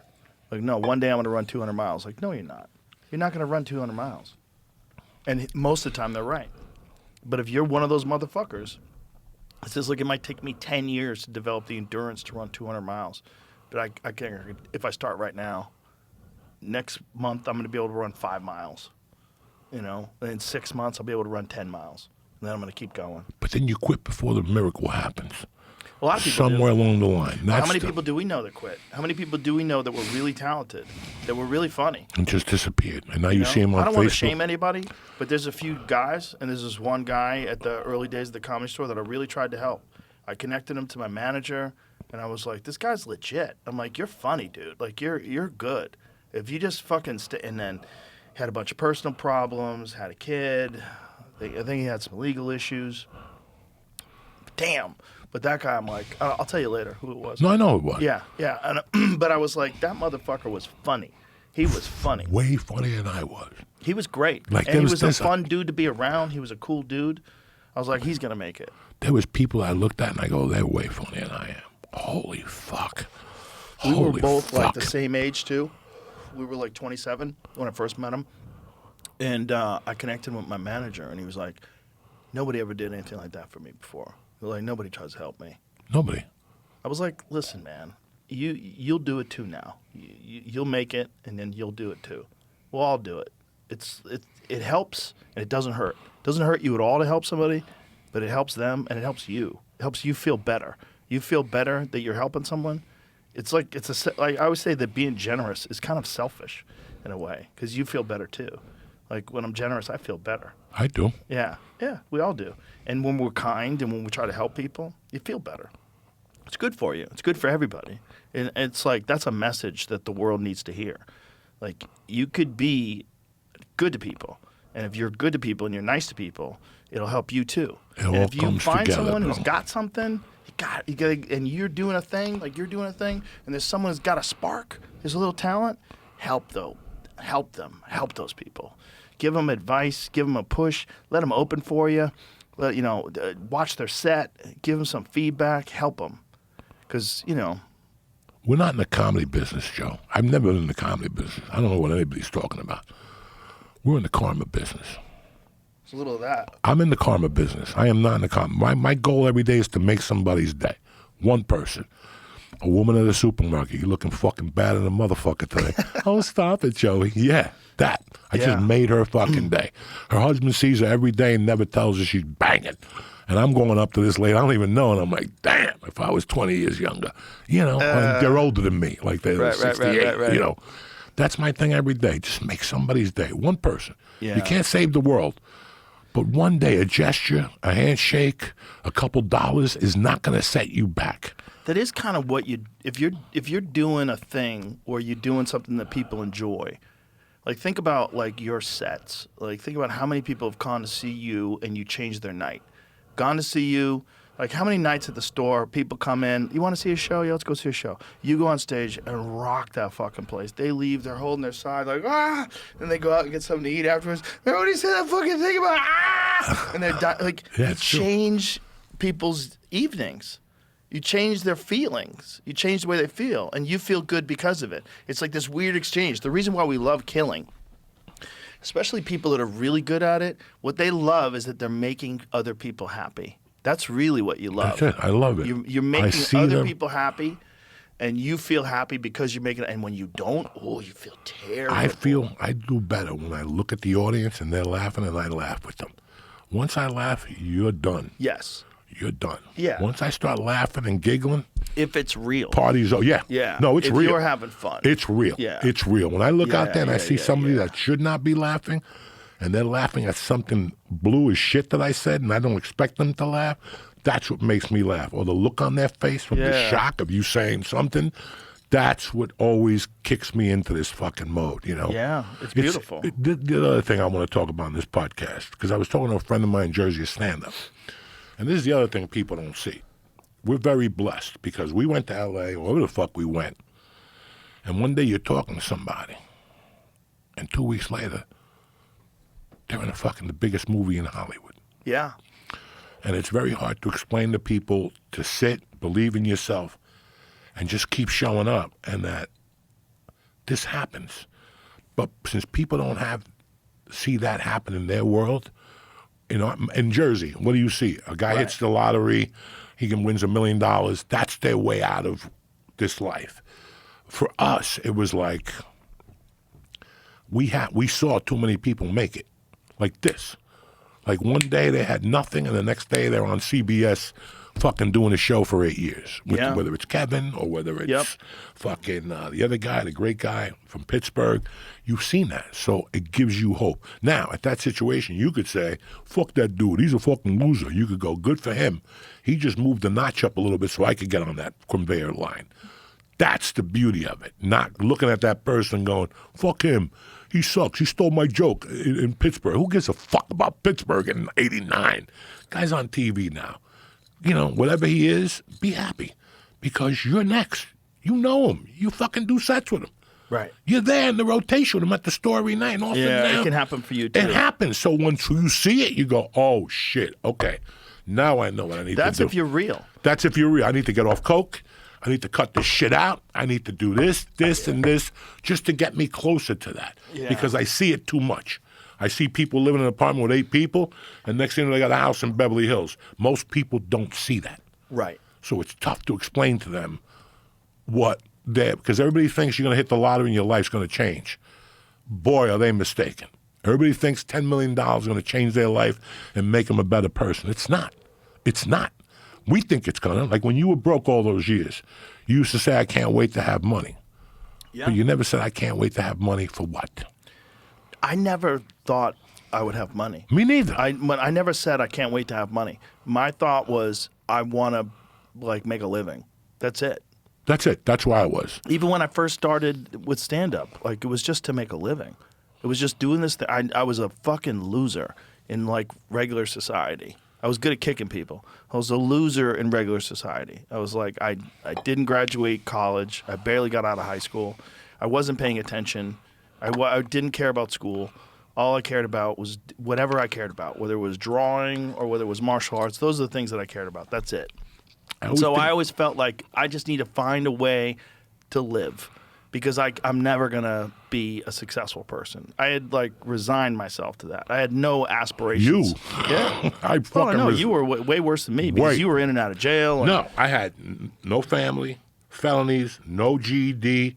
I was set to fucking die. Yeah. And that little fucking accident I had when I was 25 years old, it's like right now, you go and you look at the news and there's this big thing going on by the ice facility, by my house in Jersey, in Newark. They keep fucking banging. And I'm sitting there going, here's how stupid we are as Americans. I don't know if Americans know this shit. When you go to jail, you lose all your rights. You know why I don't go to jail, Joe? Because that sleep apnea machine doesn't mean nothing in jail. We don't care if you die. Right. You know what you have to do to get a sleep apnea machine in jail? You got to go to the manufacturer. They have to send it to you directly, which we'll get into later. But my point is that fucking, what was my point? I don't even know. I got so high before. Your point was that you never thought you were going to go anywhere. I never thought I was going to go anywhere. Until comedy came around and you realized, oh, this is a thing that I can do. But all I wanted was $4,000 a month. In my mind, I was such a loser that I said to myself, if I can make $4,000 a month, I'm a millionaire. And today, $4,000 a month doesn't even get you rent. Right. Not even nothing. But back then, $4,000 a month was like $8,000 a month. Yeah, $8,000 a month now. And you would say, okay, if I made $100,000 a year, I can live. Like you can live off $100,000 a year and be comfortable. Like that's the goal. The goal was always just to be comfortable. But the thing with you is, I've realized this like very early on. It was gonna take a different path. Like I remember watching like you emerge when you really started like killing on stage. And I was saying, and then, all these agents, you remember I had that one agent that would get mad that I would take you on the road with me? Yeah. He would get mad. I was like, what the fuck is wrong with him? I don't think he's funny. I don't think he's talented. I go, you don't know what the fuck you're talking about. You don't know anything. I go, why does he make me laugh so hard? He's like, well, you're a degenerate. Like, you're a crazy person. You got to realize the audience is offended, and that's your audience. Like, shut the fuck up. I knew that you were a different path. So for you, your emergence came with the emergence of the internet. And when the internet came around and we started doing podcasts, I'm like, this is the way that Joey's going to break. Because they'll get to see the real you. When I told stories. Listen, it's like 24/7 on HBO. You may hate fucking, I don't know, throw any name up. You may hate that boxer for some reason. He's whatever, he's cocky. But then they show you his house. And they show you he's got 4 daughters. And they show you that he wakes up every morning and feeds the daughters. You thought he was a fucking animal. In the cage, he's an animal. But in life, he's just a regular guy. And you get to see that and go, no, I like him. I don't see a guy that just punches people in the head. I see a guy that's, look at him. He's got fucking makeup on for his daughters, and he's cooking breakfast every morning. Then he goes trains, like that Jason, what was his name? The big yoke brother from the UFC, Alexander. Remember he came and he was knocking heads, and they found out he couldn't do jiu-jitsu. Great guy, though. Houston Alexander. Yeah. I watched that thing on him. He was raising 4 girls. His wife, the crack mom, left. That dude was a tank. He was a tank, and he would train in the mornings, then go home, cook for the kids. Remember when he knocked out Keith Jardine? Big upset. Big upset. And Keith Jardine just tried to take him out, and Houston Alexander was throwing bombs. He was big and fucking strong. Jacked. But and he was a radio DJ. You know, he was a radio DJ? I didn't know that. Yeah, he was a hip-hop DJ. Find out where Houston Alexander was. I'd love to know where he is like now. A big DJ. Yeah, he's like a he was good guy. successful. He always talked to me at the airports Very and good shit. guy. Very good guy. I was like, wow. But, I knew that once I was able to tell my story, where I came from, I didn't know how to do it on stage. Then after I did on a podcast, over the years, I got better enough to learn how to do it on stage. But you did figure out how to do something on stage. That was the switch. And the switch was you figured out how to be Joey Diaz in the parking lot on stage. In stage. So- That was killing me. But it went like that. Like that. I never saw anybody flip a switch from struggling on stage to crushing like you. I was like, this is wild. And I'm going to tell you some of the reasons. I was too focused on material. You're too focused on your fucking material, and you know what? At the end of the day, your material sucks. I've heard it already, and that's what I would think in my mind. So I would do better when I went up there, just with one thought, and attacked it. You know what I mean? I mean, it's hard to explain what I'm saying to you. Yeah. No, what you did was you treated the audience like they were your boys and we're all hanging out versus treated the audience like, I'm a comic, here's some jokes. Like when you first started, what did I meet you in, 96? 97. 97. When I first met you, you were doing jokes. Like you Right. would go on stage and do And jokes. I would focus on the jokes on that Yeah. paper. Don't Yeah. focus on that. At 11:30 at the store, your jokes don't mean shit. They just saw 3 hours of top-notch comedy. What are you bringing to the table? You're going to go up there and tell me what I saw on the news? And who taught us that? Paul Mooney. How to relax. He would just go up there, and in my mind, he was just vibing with the audience. He did a lot of that. And it worked, and I took that realm of relax. Mooney taught us a lot. Relax. He was a real veteran. You know, he was like one of the only guys when we were there that was there during the prior years. The prior years. And was respected. He wasn't like one of those. There was a few guys that were still hanging around that had literally acts from the garbage. 1980s. They were still doing like Bruce Springsteen Oh, it jokes. was terrible. It was just bad. But his laid back Yeah. attitude. Always topical, torture. too. Always new shit. Anytime new shit was going on in the news, he had 10 solid minutes on it. And quick. Yeah. That day. If it Yep. happened, they told on Oh, the news yeah. that night. That day, I remember go he up was there. crushing on stage once. We were dying in the back of the room. He goes, "Oh, that's right. I write, motherfucker. I write." Yeah. No. He's And a we were- fucking. we were dying. But that calmness taught me how to. I was going up there and rushing. Yeah. I was going up there doing two mistakes: rushing, and worrying about that material like it was Bible. Right. I'll give you an example. Sometimes I get an audition, right? When I was doing a lot of auditions, and this is when I learned that early on when I was auditioning, that if I focused on that line, those lines, I wasn't going to book that part. So I had to dip into Marlon Brando's fucking tools. Marlon Brando didn't read shit. He put those signs on you so you felt more organic. But it wasn't even that. It was know who your character is. I could tell you to go fuck your mother 18 different ways. Right? Right. So it's the same thing. You have to just learn, not the words, but what he's trying to say in there. You don't need the words. The words are bullshit. What is this guy trying to say in there? Yeah, you take some of the sentences that he's saying, but you slow it down. And that's what he did in that scene when he tells everybody, if my son should hang by a bolt of lightning, Marlon Brando in the hotel scene, that's a beautiful fucking scene.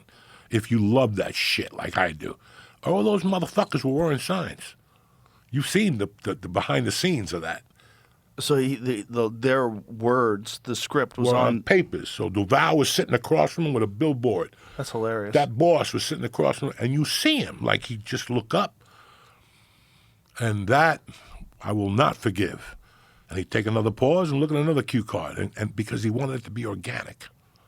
He didn't want it to sound like those fucking lines this Right. writer wrote. Right. And that's for everything. If you know the character, I know the character. I know me. That's See? crazy. Everybody had signs, dog. That is really crazy. But Isn't it that worked. crazy? Did it work? In The Oh, Godfather, it's did it phenomenal. work? Okay, so go fuck yourself. It I was worked. watching this thing where they were very skeptical about him playing. Yeah. Oh, did you see the Sony thing? Yeah. The Sony series? Yeah. Very good. Yeah, very good. Very yeah. good. Wasn't it interesting? Imagine skeptical about Marlon Brando playing The Godfather. Well, brother, he had shot a movie, Mutiny on the Bounty, and they went down there, and the motherfucker fucked that chick, and he wasn't even directing anymore. He was in a hut. He gave like the AD, the camera. You didn't hear about that? Yeah. That's well, a huge story. that's Apocalypse Now, right? No. No? And then Apocalypse Now, he went to a meeting, they gave him all this loot, and they told him you got to show up 180. Like, you're supposed to be a Green Beret. Right. He showed up 400. Well, that's why they kept him in the dark, right? They kept him in the dark, and he shaved Gave him a his head black and shit. shirt, yeah. You know, he didn't give a fuck. He did it however And that's why they hated him. But at the same time, you got to love the motherfucker because it's working. Yeah, well, it was authentic, right? Yeah, that Apple TV show was very interesting. It was. Very. And I met that dude. Remember, he created The Longest Yard. Al Ruddy did The Longest Yard from scratch. When he did The Godfather, I think he didn't take 2, and he went to do The Longest Yard. He loved it. So he created The Longest Yard. So when we shot our Longest Yard, he was there every Friday for his little checky poo. Big motherfucker. Big dude, dog. Good dude. Big hands and shit. Would just talk to you about stuff. Good dude. So I got it. Like that motherfucker, you know, Pete Ruddy. And I think he did something else after that. Look at the movies he did. Look at the movies he did. Jamie, when you get a minute, Paul Rudy's films. What was that other question that I asked you earlier? About? I asked you to look something up. Forgot. Yes, Omaha. Yes, Omaha. Yeah, He was from Omaha. That's what it is. What radio station? Is he still doing it? Yeah, it says he currently is. He currently is still. Look at that. We got to call in. I think he fought recently. I think he had a fight like within the last couple of years. Did he? This says 2017 for MMA bare knuckle boxing in 2023. That's it. Yeah. 104 of his bare knuckle fights. Yeah. Bare knuckle fighting. Dude's a DJ. UFC veteran. It's a fuck it. Let's get some bare knuckle fights How in. fucking great is that? That you could DJ and then go fight somebody on the Crazy. weekend. Yeah. And that's life, man. That's a life that's worth living. You got your money. You're getting your a money's wild worth. life, yeah. You get your money's worth. Yeah. You want to sit at home, be sedentary, whatever, live like, watching TV and you're scared that they're going to bomb you. You're done. You got to keep fucking living. And that's what, Yeah, you got to do things. That's the thing about life. You got to do things. Too many people just sit around wanting to do things and not doing anything. It's hard to get moving, though. That's what a lot of people find. They find it's hard to, go out to that club for that first open mic, step into that gym the first time. Like D-Rod, Daniel Rodriguez. Did you see that podcast? We talked about how he got arrested in Tijuana. No. You know D-Rod from the UFC? Yeah. So D-Rod beats Kevin Holland, right? Goes to San Diego celebrating, and his boy's like, let's go to Tijuana. Fuck yeah, let's go to Tijuana. Just go to drink, have a good time. He just won a huge fight. Top 15 UFC welterweight. Has an ounce of weed in his bag. He thinks, well, weed's legal in California. Weed's decriminalized in Mexico. Who cares? Maybe I'll bribe somebody. I'll get out of this.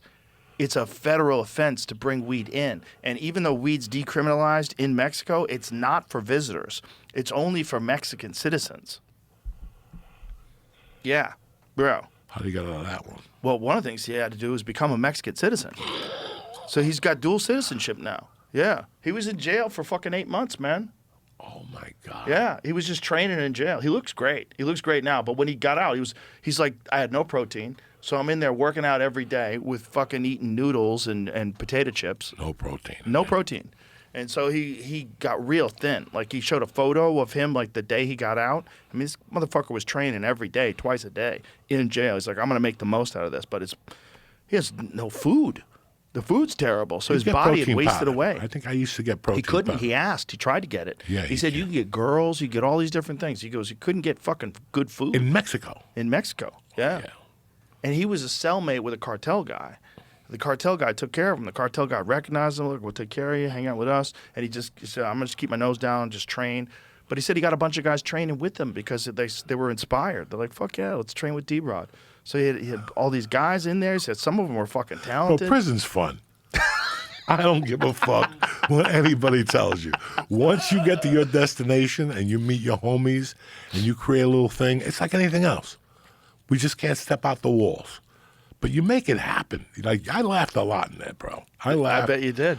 Because nobody's funnier in prison than black people. I don't give a fuck what they tell you. They're the true kings of the prison system. And I had the two best. I had the two best. And, sometimes Well, that's why you first did stand-up, right? Mm-hmm. First did stand-up just for the inmates. Yeah, They would Wednesday, just have you go Thursday up and nights. just talk some shit. during the movies, they would go, this movie sucks. They'd be like PT 109. We don't want to see fucking Kennedy in a movie. Get up there, Cuba. And I would just go up there and fuck around. And it was nothing that I ever thought about anything. Like, You said something before, thinking about the first time you went to that open mic. Boy, was that scary for me. Terrifying. It took me 8 months. I was such a pussy. I would call the Comedy Works in Denver every week, and every week I'd cancel. Joey Diaz, you have a 3-minute spot. Oh, I don't feel good. And then my ex-wife, God bless her, as much as I hate her, she heard me on the phone, and she had her mother to babysit. And she drove me down, and I got on stage. I remember getting off that stage going, how am I going to do this? I'm married with a kid. And 3 months later, she came home. She's like, you're a loser. I don't want to be married to you no more. I'm like, yes. Holy fuck. You just did me fucking solid. Then she did me shitty afterward. But the point is, she at least got me to that open mic. So I have to be grateful for something that she did, you know? It's the first step's the hard one. You know, what I was saying about D-Rod, like the first time he ever went to the gym, his girlfriend got him a membership. She was like, because he drove by it a bunch of times. He thought about training, never went in. He had a bunch of street fights, but never went in. He's like, I think I could do that. And then finally, she's like, look, I got your present. I got your membership. Hold that thought. Can I go pee real Let's quick? go pee. We're at the 2-hour mark. We'll be right back, We'll be ladies right and back. gentlemen. I got to go pee. And we're back. That was a tremendous pee. Oh, my God. It's the worst is when you try to concentrate and you have to piss. Like, No, that's the worst. you can't form That's a the fucking sentence. worst. When You you can't have to relax. drive and shit and you got Oh. to pee. And I'm to an age, I just pull over. Yeah. Side of the road. Highway, whatever. I open up the both doors and I make believe I'm looking for something. And that dick is out peeing. Like, I pee on the Little League field. And now after the surgery, they gave me a handicap spark. And I'm living like a doctor. You don't know what life is until you have handicap parking, dog. You just pull right up. And There's people always a look at you. spot. Always. Yeah. Like 4 feet away. When I got in the mail, dog, I was happy. That made me so happy. Fuck walking. When I go to events now in Philadelphia, I just pull up and shit. Put a neck brace on, walk out and shit. Oh, it's been beautiful, Joe. What do you have to do to get one of those? The doctor. That's it. So like, The what has doctor to be was like, wrong? oh, do you have it after surgery? I get it for you for 6 months. And then he goes, hold on 1 second. He went online. He's like, dog, you qualify for everything. You got everything on this list. Everything. Go. And they gave it to me for fucking like 3 years. Oh, nice. Yeah. Tremendous, Joe. How does it feel right now? You're all right? Yeah, it feels okay. it I swells just, up? listen, what happens is you do something every week. Like the second week I went, third week I went, a couple weeks I went boxing. And it was good for like 3 times. And one day I went and I had a plan, 25 minutes, 8 rounds. On the bag or the speed bag, but I do the bags and I alternate the bags. Sure enough, round number 6, one of the guys comes on. He goes, Joey, let's hit the mitts. I'm excited. You know, he's a young guy. Let's do it. I left there, my fucking leg blew up from that right punch to cross because everything walks into it. You're also moving around when You're you're in moving the around. midst. So I said, fuck it. Now I got to stand in front of the bag. So I learned my lesson. And then last week I went to PT, and that motherfucker had me. I mean, I love him. But TJ, this motherfucker had me doing deadlifts and wall squats with a thing where you weight on the back and you go all the So way it's down. all just to strengthen the muscles back You have up. to. You have to strengthen. Yeah. But I prepped. I listened to you guys. I did everything I could before the surgery. That's what made it easier. Made it a lot easier. I called you. I told you I was doing shit in 5 days. I didn't have a cane no more. You know, I was done. I started driving at 8 days. Not because I couldn't, but because I was sick and tired of my wife driving me places. And I got to, argue And you with her in could the stomp on right-hand the lane. brakes, no problem? Yeah, like a motherfucker. Wow. That's So crazy. it was the right foot, which is the accelerated brake Right. combo. So Yeah. yeah. But yeah, I was out of the house. The pain pills were done after 8 days. Then I had to bring them back for PT. They were fucking killing me after PT. So after PT, you pop one, go home, put ice on it, rub it down with the cream, and stay off it for an hour or 2. But then at night, I take a walk around the neighborhood. You're trying to strengthen this shit. Right, right. We were talking about it outside. Let's say you're in a hospital for 5 days, and you eat cereal for 5 fucking days. You gain weight. Your muscle breaks down and goes away. Like 5 days stay in a hospital could fucking kill you. Just because, again, there's not that much protein. You're not getting 150 grams of protein a day. And you're Unless- not moving. And you're not moving. Yeah, So that's the big one. I prepped for the surgery. I took all the supplements Way Too Well told me. Everything. Besberine. I took shit. My fucking piss is like glows in the dark at night. Purple, yellow. It's fucking amazing.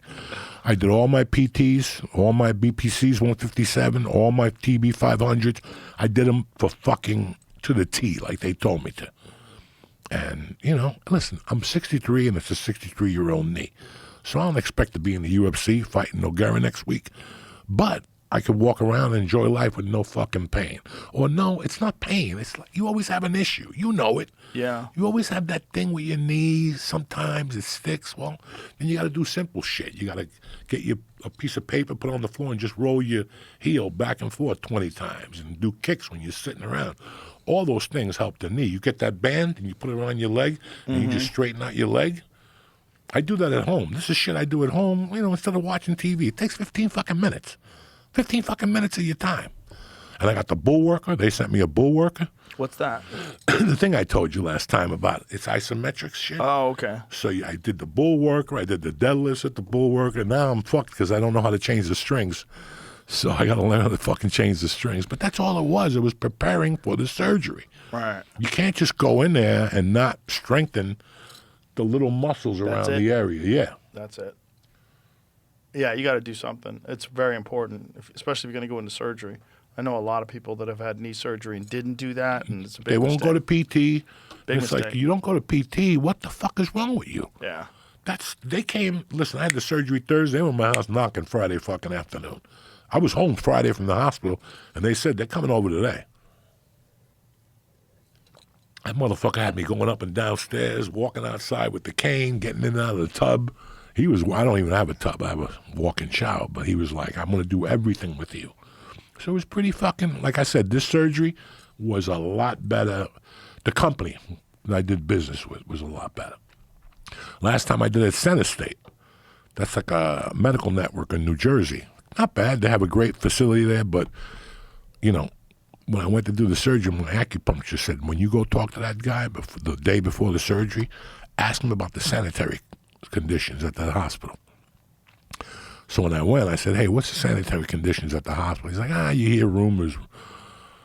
And then when I went for the surgery, they prepped me up. They gave me everything. They gave me the IV. They were right about to do that thing in my back. And he said, we're not doing the surgery. I don't agree with sanitary. I was pissed, but I'm like happy. I could have ended up. The doctor didn't agree with the sanitary conditions? He came out and said, oh, no, not today. We'll do it next week at a different hospital. What? Yeah. That's so what, were people getting MRSA or something? Something. They had got MRSA in there. And they're like, no, everybody was telling me, be careful with the MRSA in that hospital. Ooh, MRSA's fucking terrifying. But the funny thing was he gave me a 20 milligram oxy, which they never give you. That's a strong motherfucker. And I forgot I took it. Remember I told you? Yeah. I forgot. I'm in a Chinese restaurant yelling, Chino. I'm like, what the fuck is wrong with me? Oh, shit. I took that 20. I was fucked up for 8 hours on that thing. So they give it to you before the surgery? Yeah, just one other precaution. They did that. A precaution? Yeah, precaution, whatever the fucking. So you don't wake up in the middle of surgery yelling and fucking screaming like a pussy. They do that. The epidural was tough because I felt it in my nutsack. Like they give you a couple shots, and one of the shots made me actually go like this because I felt it on the bottom, towards the end of the nutsack, not in the meat and potatoes part, but towards the end, close to the muffler. I was like, this is not bueno, dog. What is the thing they do? I saw this video online about it. It's like, I think it's called nerve ablation. I might be making that up. But they literally like cut the nerves off when people have back pain. Like some people with back pain, it's like they're in constant nerve pain. And they were showing how they just snip the nerves. And I was like, wait a minute. Does that hinder your movement? Like what happens there? Is this it? Mm-hmm. Yeah. So what is that? Radio frequency ablation for back pain management. What does it mean? Like, what do they do? Because the way I was looking at it online, I'm like, it looks like they just cut the nerves. A minimally invasive outpatient procedure uses heat to intentionally damage nerves carrying pain signals from the spine to the brain. Primarily provides long-lasting relief for chronic back pain caused by arthritis or facet joint degeneration. Wow. But does that mean your back just keeps getting worse, but you don't feel it? What happens when you do that? Duration. Back, please. The procedure typically takes 30 to 60 minutes. You could usually go home the same day. Pain relief is not immediate. Often takes 1 to 3 weeks for the nerve to fully settle, Relief typically lasts anywhere from 6 to 12 months, although it can last for several years for some patients. Are the nerves permanently destroyed? No, the nerves regenerate over time. When the nerve grows back, your pain may return, but the procedure can be repeated. Whoa. What is the recovery and risks? What's the risks? Complications are rare, but include infection, bleeding at the insertion site, temporary numbness, or skin irritation. Oh, normal stuff. Huh. Interesting. Pain, that's nuts, man. Just shut off the pain. You kind of want to know if it hurts, though, no? I would imagine like you're doing more damage if it hurts, right? It's like cortisol. You're numbing it, Right. and then it keeps getting worse, but you don't feel... Well, especially cortisone. With cortisone, you can only do that so many times for like joints. Like it can degrade tendons and stuff. Because some people, they're knuckleheads. They just keep getting cortisone shots. Next thing you know, your shoulder falls apart. Yeah, you don't know. That's the worst thing. Yeah, you could tear And shit that's what easier. they'll let you do if you let them. Oh, So yeah. this is what I'm saying. Unless you check out what option. Listen, it's 2026, man. I'm scared of needles, and I'll tell you, half my life I fucked up because I was scared of needles. If I would have just, I don't know what it was. I was just scared of needles. Now, I'll fucking take a needle wherever the fuck you want to give it to me. You know what I'm saying? Like now, you can shoot me while I'm standing up. I don't. Once you get used to doing peptides, needles don't mean shit. And those are Just stick 'em in diabetic there. needles. They don't do fucking shit. It's good to stop taking medicine if you don't want to take Ah, medicine. that makes sense.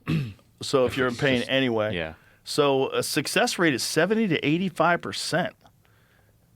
It's most stressful when the procedure targets the medial branch nerves responsible for facet joint arthritis. Success typically defined as 50% or greater reduction in lower back pain, better physical function, reduced need for pain medication. That's big. Because some people, they're just especially back stuff, some people are just in agony every day. They wake up and they're just in agony. And it's a long road back, to get in. If you have back pain, it's a long road to heal that shit. And you got to be very, very smart about it. And you got to stretch. That's one thing that a lot of people don't like to do. A lot of lower back pain, a lot of that is just everything's tight. And you can stretch and relieve a lot of that shit. A lot of that. Yoga comes in handy. You don't go anymore, yeah. do you? You don't go anymore. I do a lot of yoga things, though. At your house? I haven't, yeah. We actually have a yoga room in the studio. I've never used it. We got a heated room. We could crank that fucker up to 105 degrees and do yoga I haven't in done there. the real life. I'll tell you what else I did after the surgery that worked. Hyperbaric chamber. Oh, yeah. That's big. I did that twice a week. I still That's got huge 6 for left. recovery. For recovery, that's fantastic. And my oxygen levels are always low, Joe. I got to talk to Waze 2 out tomorrow. Every morning I wake up, 88%. I'm always in the red zone. Because I think lack of oxygen is helping me burn fat and a lot of other shit.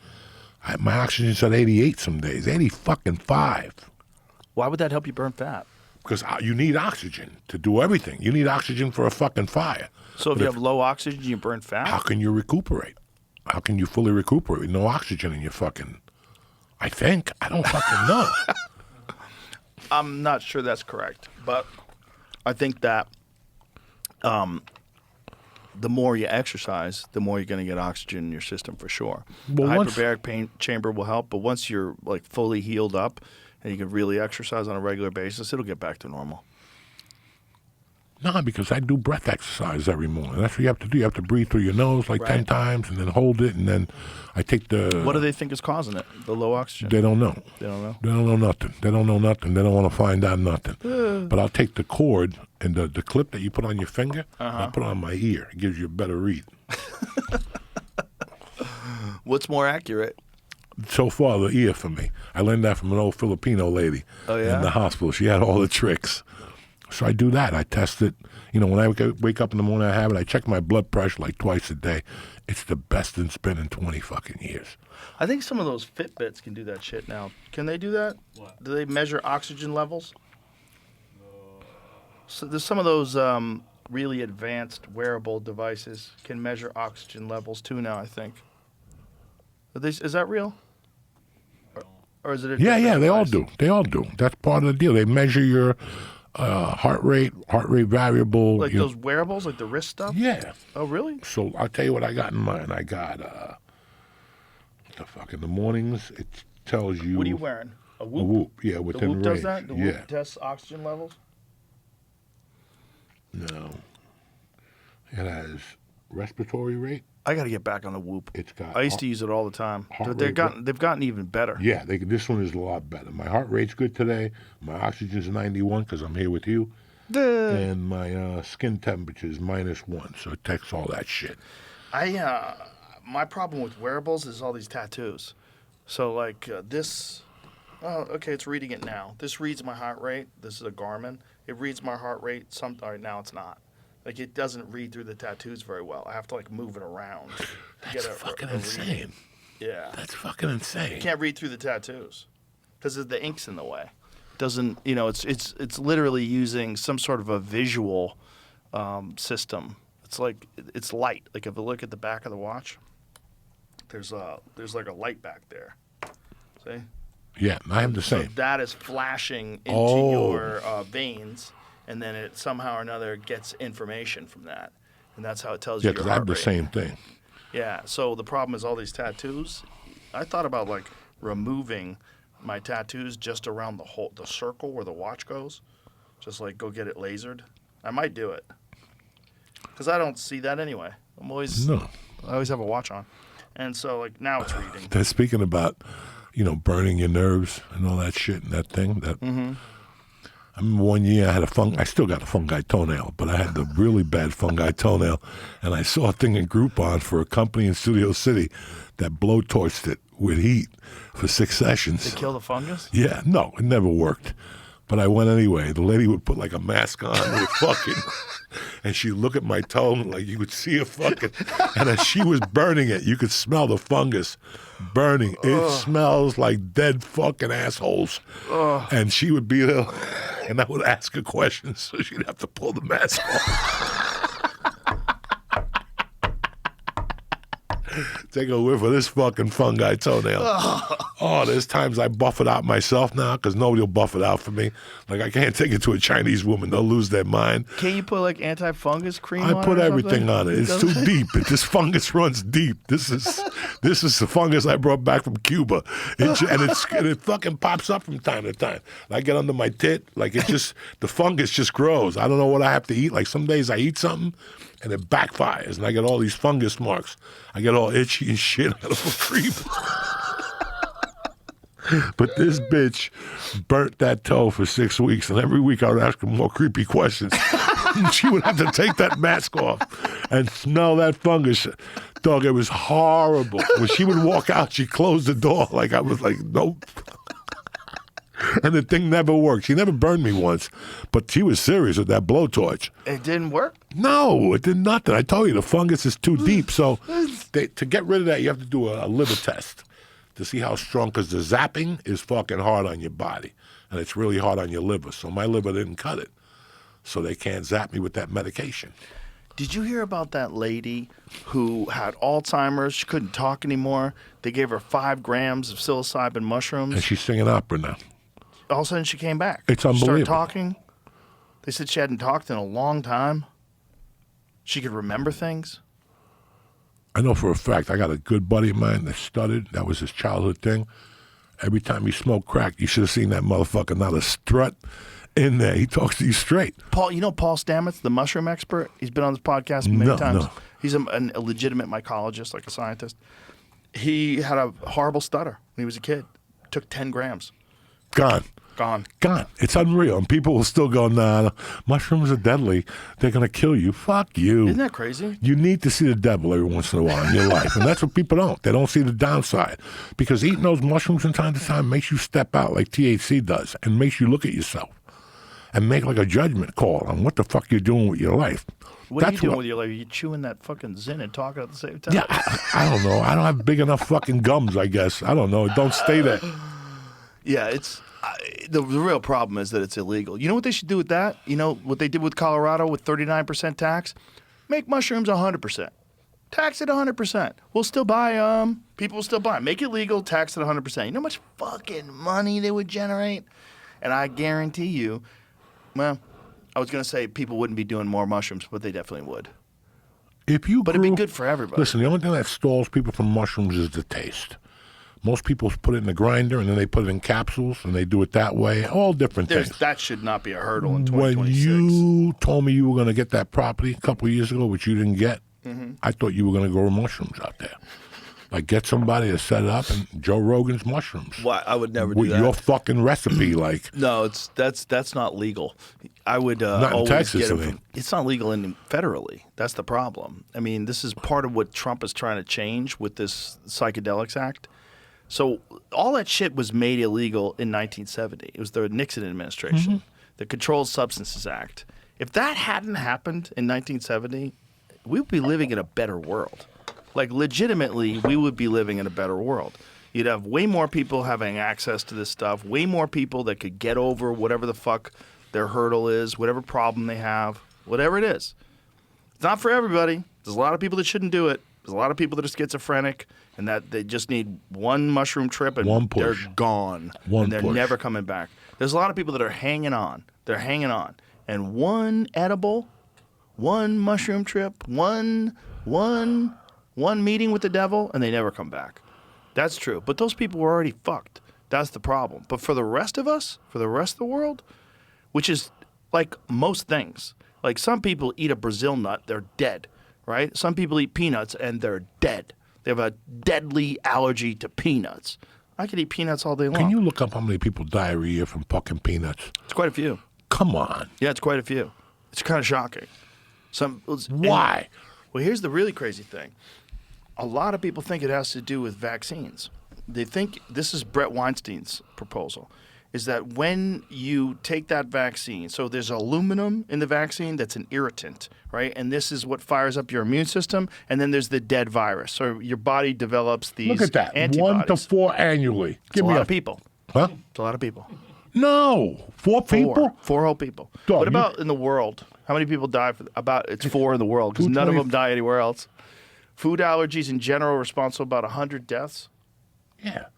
This is all made up white people shit. Well, there's This a ain't few gonna people, fucking though, kill that you. just avoid the peanuts. But there are people that if they get peanuts, they'll die. Brett Weinstein thinks it has to do with eating peanuts right after you've been vaccinated. And that something, I don't know if he's right, but something about your body reacting. Like, this is the reason why your body creates this antibody to the dead virus that's in the vaccine. You know, if you give someone whatever it is, figure out whatever the disease is. You have a dead virus, and then you have this irritant. And so the two of them together, your body reacts to this aluminum, and it used to be, what is the other shit that they don't put in it? There was mercury, ethyl mercury, and methyl mercury. The two different types of mercury they've tried to do that in vaccines. But there's problems with that, too, obviously. Mercury's toxic. So is aluminum. But he thinks that if you have aluminum from this vaccine and you're in contact with other things at the same time, you could develop an allergy for those things, whether it's wheat, gluten, whether it's animals, whatever it is. Like, it's possible, he believes, to develop an allergy when you get vaccinated. And he thinks that's with the rise in vaccines and the rise in food allergies, he thinks those are connected. Now, let me ask you this. I don't know if he's right. If you went to your grandfather in Newark, he's an immigrant and came over and you told me you had a peanut allergy, how many times did he smack you in the fucking face? Well, he wasn't a violent man. He was But still, very he'd kind go, man. Joe, what the fuck? Peanuts. He would make fun of it. I He grew would up think on it was pine ridiculous. nuts every fucking day. 2 pine nuts. I was allergic to maple syrup. I Well, the still idea am. of being allergic to bread back then was preposterous. First of all, he would get bread like every 2 days. They would go down to the local Yeah. Italian bakery and buy Italian bread. That's the only bread everybody ate in the house. It's so funny. Like, I didn't even appreciate it back then. Like, when I'd have a peanut butter and jelly sandwich, I'd be like, why do they give it to me on this bullshit thick bread? Because you got to cut the bread. Yeah. You know? I'd be like, well, give me some fucking white bread like a real person. Well, some Wonder Bread. That's what I wanted. When you're a kid, you want Wonder Bread. I love Wonder Bread. Peanut butter and jelly sandwich on I'd get whole wheat. I'd be like, what is this Terrible. horse shit? I think he'd be in prison. What is this terrible fucking shitty bran-filled wheat with all the fucking chunks of wheat that's in it? Get the fuck out of here with your whole wheat bread. I hated it.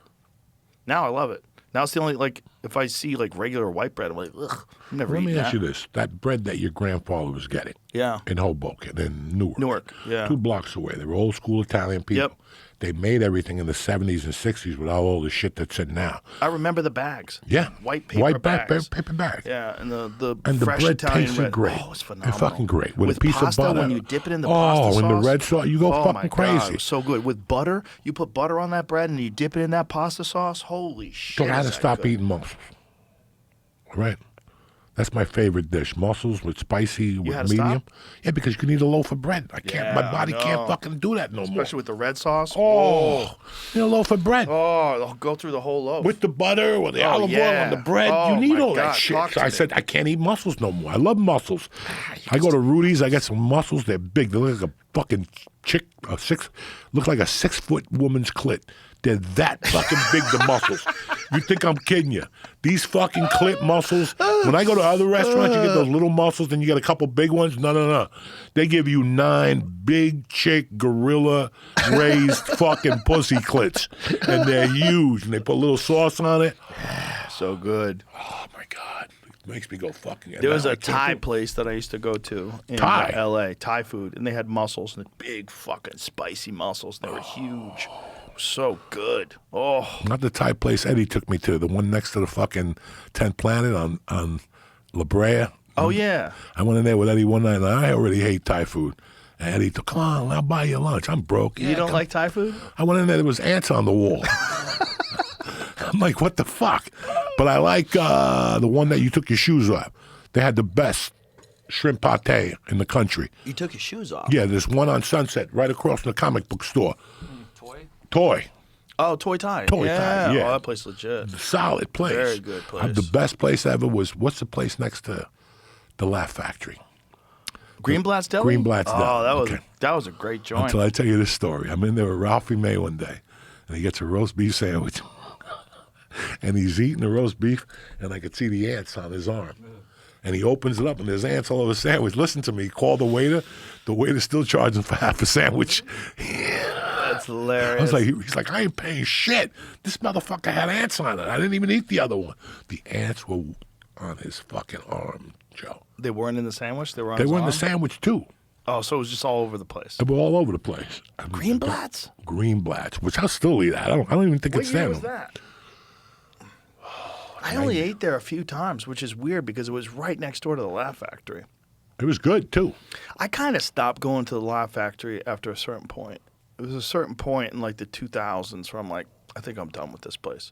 And I was mostly at the store. Yeah, I like the Laugh Factory, and It I was like the I improv. was like but at the store. I love the improv still. I always did the improv Yeah. still. But the Laugh Factory to me was like, there was something about it that was like sterile. There was something about it, not a bad thing, but it was like very much like a lot of people got TV deals out of the Laugh Factory. It that a was the big thing about the different Laugh kind of Factory. comedy. Yeah. You know, it was the store was the dream. You know, the Laugh Factory was nice and everything, but and it was also like, you remember Scott Day? He would try to discourage you from going to the Laugh Factory. He's like, you're a Comedy Store comic, you're not a Yeah, Laugh Factory yeah. comic. I'm He like, was- listen, man, I got to go up everywhere. I'm developing. I can't be just No. limiting myself to one But after place. a while, you're like, I developed better at the store. Well, this thing about the store too, you got 3 totally different environments. You got the belly room environment, which is like very intimate, very small, 70 people, and then you got the OR, which is the gritty. That's the psychopaths at 11:30 on a fucking Tuesday night, and then you got the main room, which is the big show. There was so much I opportunity. fucking always hated the main room till the last 5 years I was there. I just couldn't get the formula for it. But the original room, I knew it like everything. Like, I The knew original room, you're locked into a living You're room. locked into it. And Yeah. and then the piano and the whole fucking Yeah. thing. The main room was big stage, big crowd. It was big ceiling. Everything was big. It was different. It was a different kind of a show. Remember the first time I showcased for Jamie? He's like, man, what are you doing here? You belong in Las Vegas, man, in a showroom. You're not an L.A. comic. I was That's like, hilarious. Fuck. Jamie always had the craziest ideas for people. But at the end, he was a really good guy. At the end Oh, of the Jamie day, was a he good really guy. tried hard. Well, he loved comedy. Yeah, he loved He comedy. really did All love those people comedy. were very nice. You know, I just went to Nashville for the comedy festival. Uh-huh. And I ended up doing the Old Osprey, you know, that theater there. What's the name of the theater? Grand Ole Opry? Yeah. And it was great. But the great thing about that everybody from the improv was there last night. I saw people that were there for 25 years, and we just were dropping stories. Aaron, the guy, Hartman. Hartman looks great. He's a big peptide guy, big everything guy. He lives in Nashville. Joel from Florida. Oh. You know, and you get to see those guys, and you're like, wow, we've been in this shit together. Forever. Like I told Aaron, I met Aaron in Irvine. Then she came to Hollywood, and I was like psyched because she gave us an 11 o'clock show, and she was pregnant. She was hot. She used to wear the farmer, those things. The overalls? The overalls. Oh, she was so hot. I still tell her when I talk to her, I always tell her, Aaron, you sexy savage. I always fucking torment her. But it was really nice to see them. And everything, you know, Hartman and me told the story when I told him I was going to bang his head off the wall. You know, just craziness. That, look at us now. We're all in there having a great time. 20 years ago, we were always at war with one of you guys. We cursed too much. You know, we were talking about when I got fired with Pablo. Yeah. And then he found out I wasn't doing coke, and he felt really bad, you know. So it was just great to see what we've been through together. And now, after everything, you're like, fuck. I was there the fucking night Joel started. That was in Miami, right? That was Coconut in Miami, Grove. 98. Yeah. New Year's of 99. That's crazy. And Madonna came in with Chris fucking Rock. Wow. And to watch somebody New Year's Eve, I forget who the fuck it was. But yeah, you look at those people, you're like, we took the ride. We were kids. We were fucking kids together. And also, you have to think, like, imagine having to employ you. Imagine being a businessman, and you got to employ you in 98. God bless him. Not good. God bless him. So I remember the improv really liked me, and I fucked them over in like 2007. Who was the guy, the original guy at Coconut Grove? The guy who liked to party. I forget his name now. Rich, Jeff. Give me a minute. Yeah. Give me a minute. The original guy. Yeah, crazy. He was crazy. fun. Crazy. Fun guy. Really fun. He's from Cleveland. He lived in Cleveland. Liked to party. And his wife hit the lottery for $1 million. People didn't realize how nutty Coconut Grove was. That was the nuttiest improv. That improv, we would go out afterwards and have Cuban coffee and eat Cuban sandwiches at like 2 o'clock in the morning. No, we used to go to that newsstand, the newsstand. Yeah. It was open till 5 and it closed for an hour. Tell stories. Yeah. And you could drink till all night. But, oh, yeah. So they closed from 5 to 6. But whatever booze you had on the table, you could keep. So you would say, give me like 8 beers. And then they would open up again at 6 and you're right there. Hey! They closed for 1 hour. Oh, God. At 5 in the morning. I remember one night you were on Conan O'Brien. This is 97, right? No. You did somebody's late show. Okay. It was the week that our friend got shot. Oh, the Hartman thing? Hartman thing. You can't believe it, I remember. See, I'm just telling you that I don't know shit. Look up the dates. When Hartman got shot, you were on that show. Like, you were with me all weekend, and I stayed, and then you went to New York to shoot that. And then that weekend, Hartman, you know. But I'll never forget, I was involved in a threesome when you were on that talk show. And it's a chubby chick and a hot chick, and we're snorting coke, and I'm trying to eat ass, and I'm looking at you. I go, put on NBC, so I go watch show. And I'm watching you as I'm trying to tackle these two animals, and I'm like, who the fuck gonna believe this? And the chubby chick got up. She's like, you didn't want to be with me anyway. You always wanted the hot chick, and slammed the door. It was a full night. It was a full night, though. Cocaine. Down. But all that shit, you see these people now, and you're like, bro, we all went through it together. Yeah. We all went through it together. What a great fucking thing to have at this time in your life that we're all here. You know? Fucking really nice, man. It makes you go, wow, this comedy life was worth every fucking penny I got into it. It's a fun ride when you look back and you think, like, imagine when you were first starting out, imagine that it would turn out this way. You never imagined it. And then you look back, like, what a fun ride. What an extraordinarily fun life.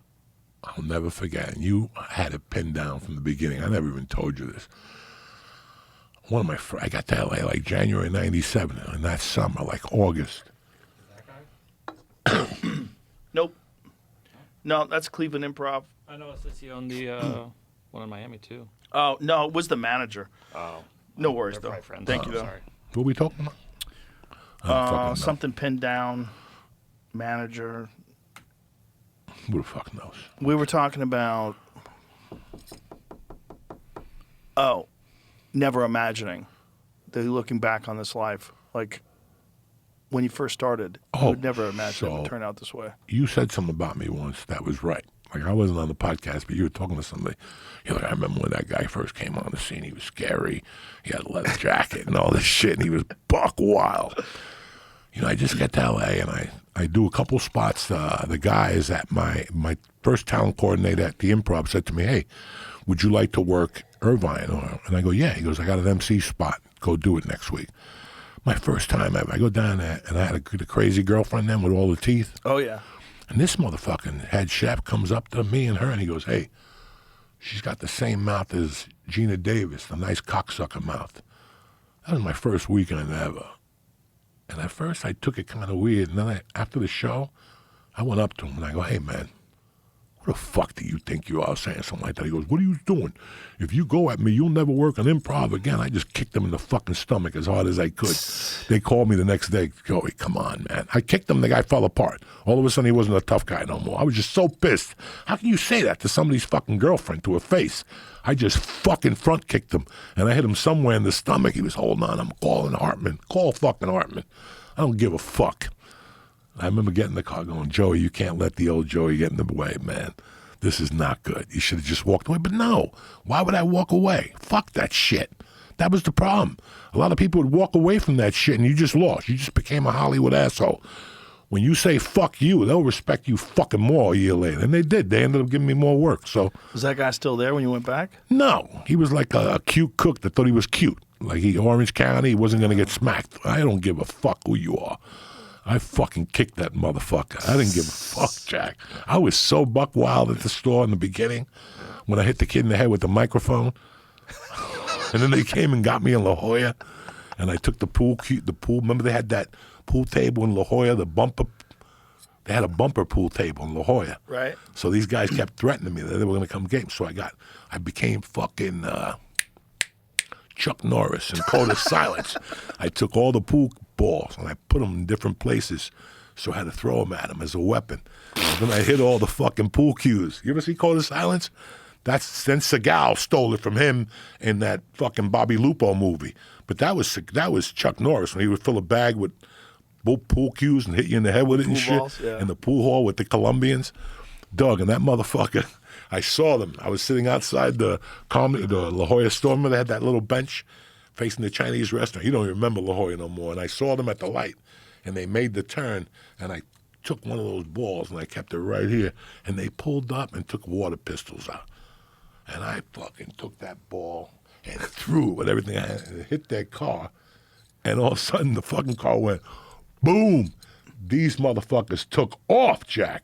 Code of Silence. I remember this because this was like the first like real movie that like got respected by. It wasn't just a karate movie. It was a movie that was about like an undercover cop movie, right? Yeah, wasn't it? Against the Colombians. But it was the fighting part was just part of it. But It wasn't that it was, it was just a karate movie. Like most of his other movies were just karate movies, or, they were kind of campy, like Missing in Action. It was a lot of it based on the karate. This was, we got hit by the pool ball. Oh, they jump him. This is a terrible movie. This is terrible. I thought, man, It was the shit back then. Dog, but good- it's so when you watch it now, you're like, this is the corniest fight scene of all Yeah. time. These guys would overwhelm him. Listen, man, good men wear black. Chuck Norris had a couple movies where he showed his shit. This was not one of them. Walker, Sheriff Marshall was not one of them, okay? With the wig doing push-ups still on Channel 89. That wasn't him. I love Chuck Norris, but Chuck Norris made some good movies early on that were dark. That's why nobody talks about Good Men Wear Black. What's the other one? The Octagon? Oh, yeah. You forget about all those. Oh, yeah. Is this Good Guys Wear Black? 1978. Wow. How many fucking people did this guy get into martial arts? Like, how many people, because of Chuck Norris movies, wind up doing martial arts? A fucking shitload. I got into Tang Soo Do because of him. Because he was one of the first Tang Soo Do guys, then he split.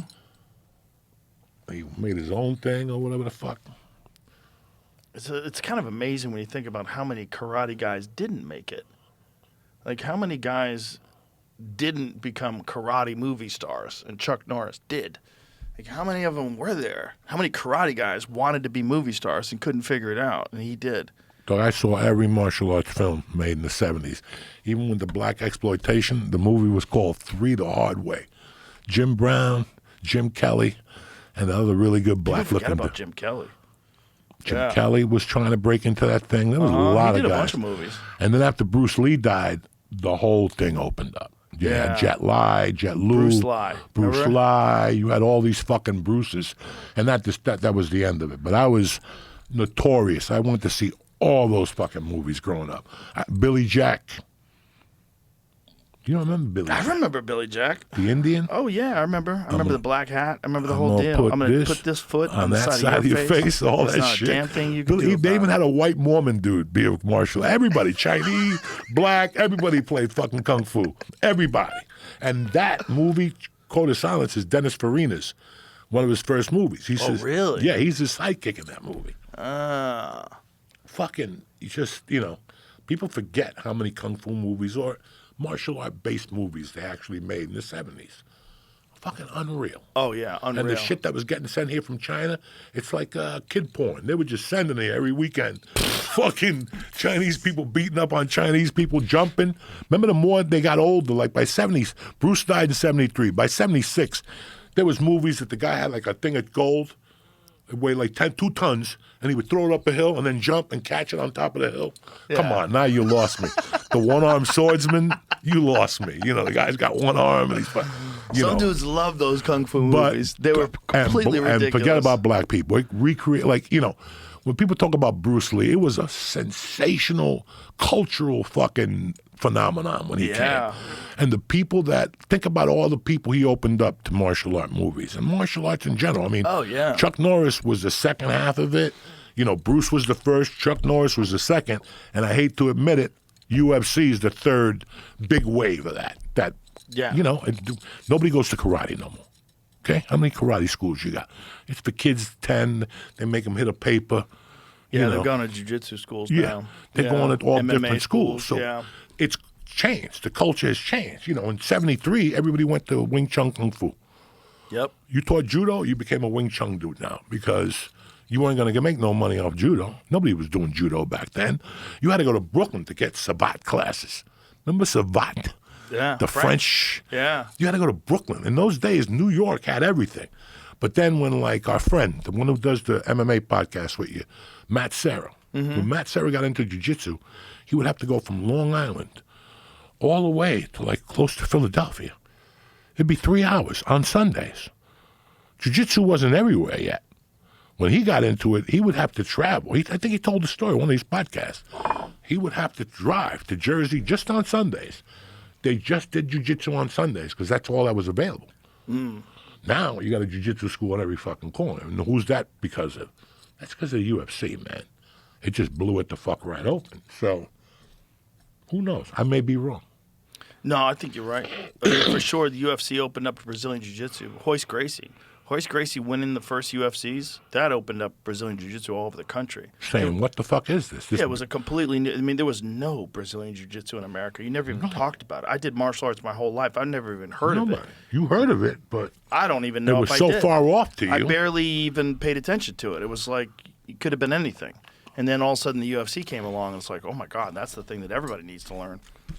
That's what's wild now. It's like, how many people trained martial arts in comparison to 50 years ago? It's not, there's no comparison. There's way more people that know how to fight now than ever before. And ever before. Or at least they know how to neutralize somebody.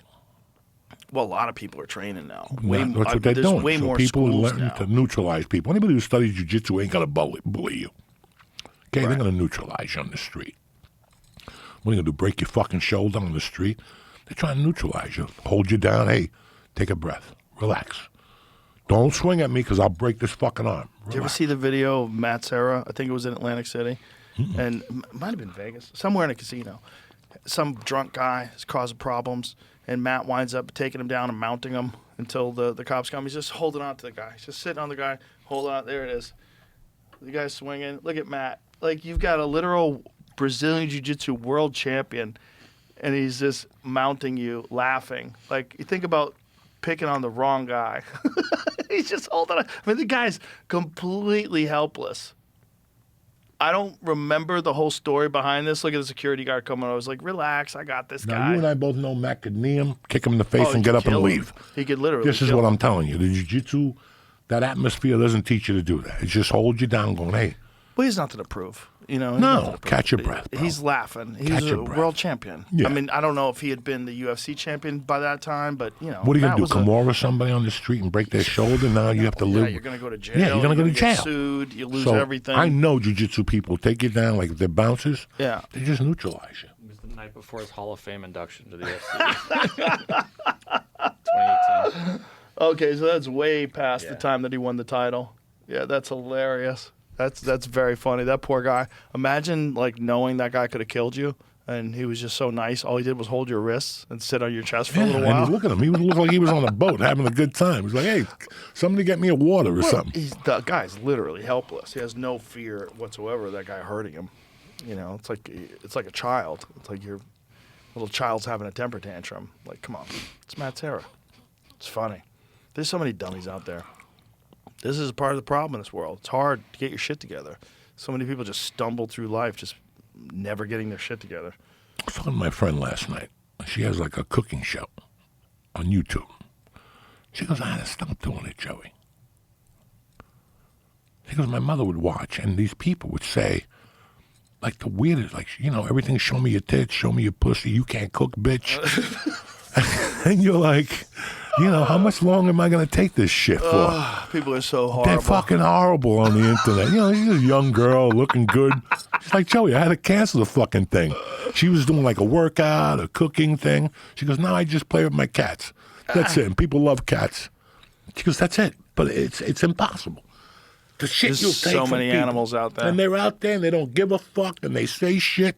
It's also there's zero consequences for saying horrible shit. Yeah. And they're trying to get a rise out of the other people in the comments too. So they're trying to say outrageous shit so that other people react to it, so that you'll read it, you'll react to it. It's the dumbest fucking thing ever. It is. I was thinking this last night.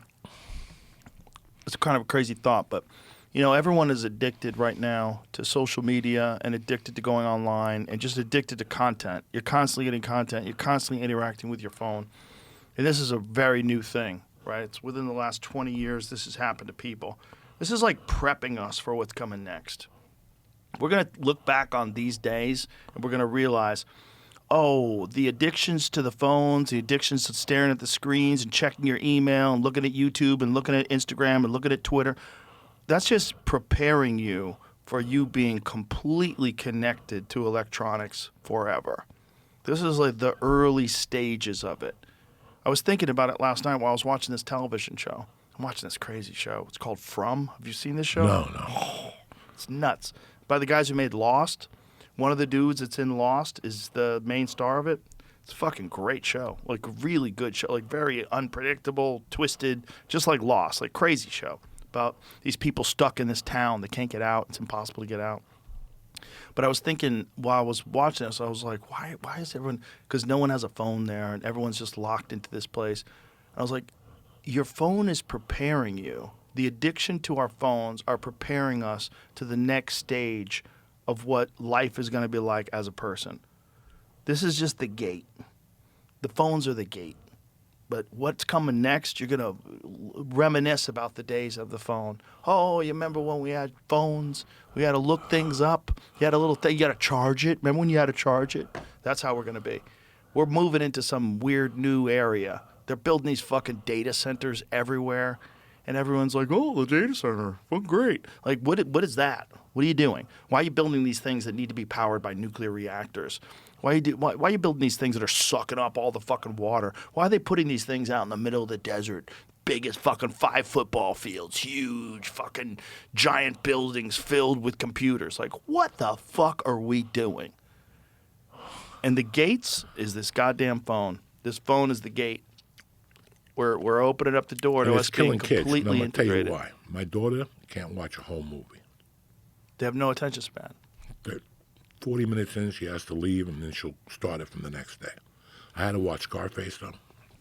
You had her watch Scarface? Yeah, because we do experimentals at the house. We did the Fight Club. We do all that shit. So she said, Dad, I always only watch the part when he shoots the brother-in-law. You know, that's the only part of it. It's always on when I come down. I go, I want to watch from the beginning. She enjoyed it for a little while. I went upstairs. After one scene, I'm like, I can't watch this again. She goes, I'll stay up. 2 days later, Mother goes, did you see the review she wrote on it? And I go, no. She goes, take a look at it. And she's like, I enjoyed the movie. I was a fan because it was Cuban-American. But then as the movie rolled on, I figured these Cubans don't know how to treat women. He goes, they were smacking them and shooting. All you do is sit around, waiting for me to fuck you. She didn't fucking like that at all. She's like, I know my dad's Cuban, but Jesus Christ, they're so mean to their women. I'm like, do I act like that? She goes, no, but That's that the cocaine movie, days. The yeah, and she said, 1980s. she goes, that gave men a different fucking thing. I go, Mercy, that was 40 fucking years ago. Not only that, you're dealing with the people that were the criminals of Cuba that were kicked out of Cuba that made their way to America. Like, this is not normal people. No. And now they're about to let the second half out. Everything What are they doing to Cuba right now? Like, Well, they're not starving those surviving. people. They don't have any power, no gasoline. gasoline. It's funny because every couple days I get an algorithm which is promoting Cuban videos. Cuban videos. People in Cuba, like they had kids going to work out. Joe, they took them to like this little place. Everything had papers on it. They did pull-ups, sit-ups with the head. The pipes were broken. You got to see these fucking kids doing full workouts where we wouldn't even look at. They're body weight workouts, you know. They talk. They go around Varadero and they interview people. And I don't know what this is doing. I don't know what this is doing because we're 2 years away from Cuba being legit. They're going to go back down there after this whole thing goes, or Raul, whatever they decide they can't get fuel from Venezuela. How long is it going to take? I mean, they're not going to be happy till they have a Starbucks in Cuba. So what happened was they were getting their oil from Venezuela, right? Right. We took over Venezuela. We cut off their oil. Cut them off. And so what is the United States trying to do with Cuba right now? They're trying to get rid of the communist government? They're trying to, they charged Raul Castro with something recently. That's the beginning. This is going to end up like So this Noriega. is Fidel's brother. You're going to wake rather. up one day and on ABC gonna News, occupy there they Cuba. are in Cuba, pulling people out. But and doesn't China and Russia have a relationship with Cuba? Isn't that a problem? Not really, because they're not paying their bills. That's why Cuba's starving. When they had Russia was fucking doing everything, but then they didn't need them no more, and they cut them off. I think they do small trades for sugar or something. It is like that. kind of crazy for the United States to have an enemy that's 90 minutes offshore in a boat. Trump administration said on 2026, May 20th, indicted former Cuban President Raul Castro for murder based on the downing of 2 planes near the Cuban coastline in 1996 that killed 4 people. As a historian of Latin American and U.S. foreign policy, I believe the indictment may be the prelude to a direct U.S. military this is it. action against Cuba. This is the beginning. This Once is they Kevin charge A. you- Young from UMass Amherst. Before Castro, the last U.S. indictment of a Latin American leader occurred in January of 2026. That's the Venezuela thing. Since January, U.S. has ended the flow of Venezuelan oil to Cuba and has economic and military pressure to prevent other nations from trading with the island. Trump recently threatened a friendly takeover of Cuba. I believe what's missing from most recent analysis of this situation is the history of U.S. aggression against Cuba is essential context for understanding the Trump administration's recent escalations. So yeah, once they indict you, they're coming for you. It's just a matter of time. Like the same And they're day, just starving the country we out. walk up, they just. And then they'll come up with a solution. Here's your solution. Now, You there's need a to shooting, put in new but leadership. they're not telling you there's a shooting or 2 in Cuba every night. Cuba's not getting. There's no power. There's no electricity. They have roaring. What do you earthquake call it? there And that was Is that an yesterday. earthquake? Yeah. Oh, Biggest one in jeez. 150 Yeah. years. So they're just fucking. They're doing everything they Say it can. again, to- Jamie? This was the biggest one in over 150 years. Oh, my God. Yeah. So everything is looking like right now. That's it. They can survive this. Fuck. So what happens to those people? They just wait this out, or the United States, and, Well, you and have so they some- get no resources, no supplies. you got two things in Cuba. You have people that don't know. You never watched that 30 for 30 with El Duque when they won the championship, and they said people in New York were throwing toilet paper, and the wife was grabbing it, saying, in Cuba, this is gold. Why are you throwing away toilet paper? We have no toilet paper in Cuba. That's the mentality. So 50% of those people have been brainwashed to the where they, every day there's a bullhorn, Buenos dias, patriotas, when the communists, whatever they call each other. Yeah, and comrades. We're winning the war. We're getting close. What do you mean I'm getting closer? I'm down to 118. I was walking around at 170. How are we getting closer to a victory? So they're getting sick of that shit. They say the bugs that land on you at night are fucking just atrocious. These, they have real fucking bugs on that island. Not to mention, they all have syphilis. Cubans have syphilis. I think half my fungi toenail is syphilis because it smells like it. You know what I'm saying? But on a fucking not jokey thing, Cuba's got 2 weeks left. 2 weeks from today. And so you think they're going to invade? Yeah, they're going to invade, take Raul out, and then what do you got? You're going to install some new... And remember, a couple months ago, there was a shooting in Cuba of a boat. You remember that, right? No. Right, Jamie? Some people were out there fishing, and the Cuban Navy shot them What? like 3 months ago. Oh, yeah. Why did they shoot?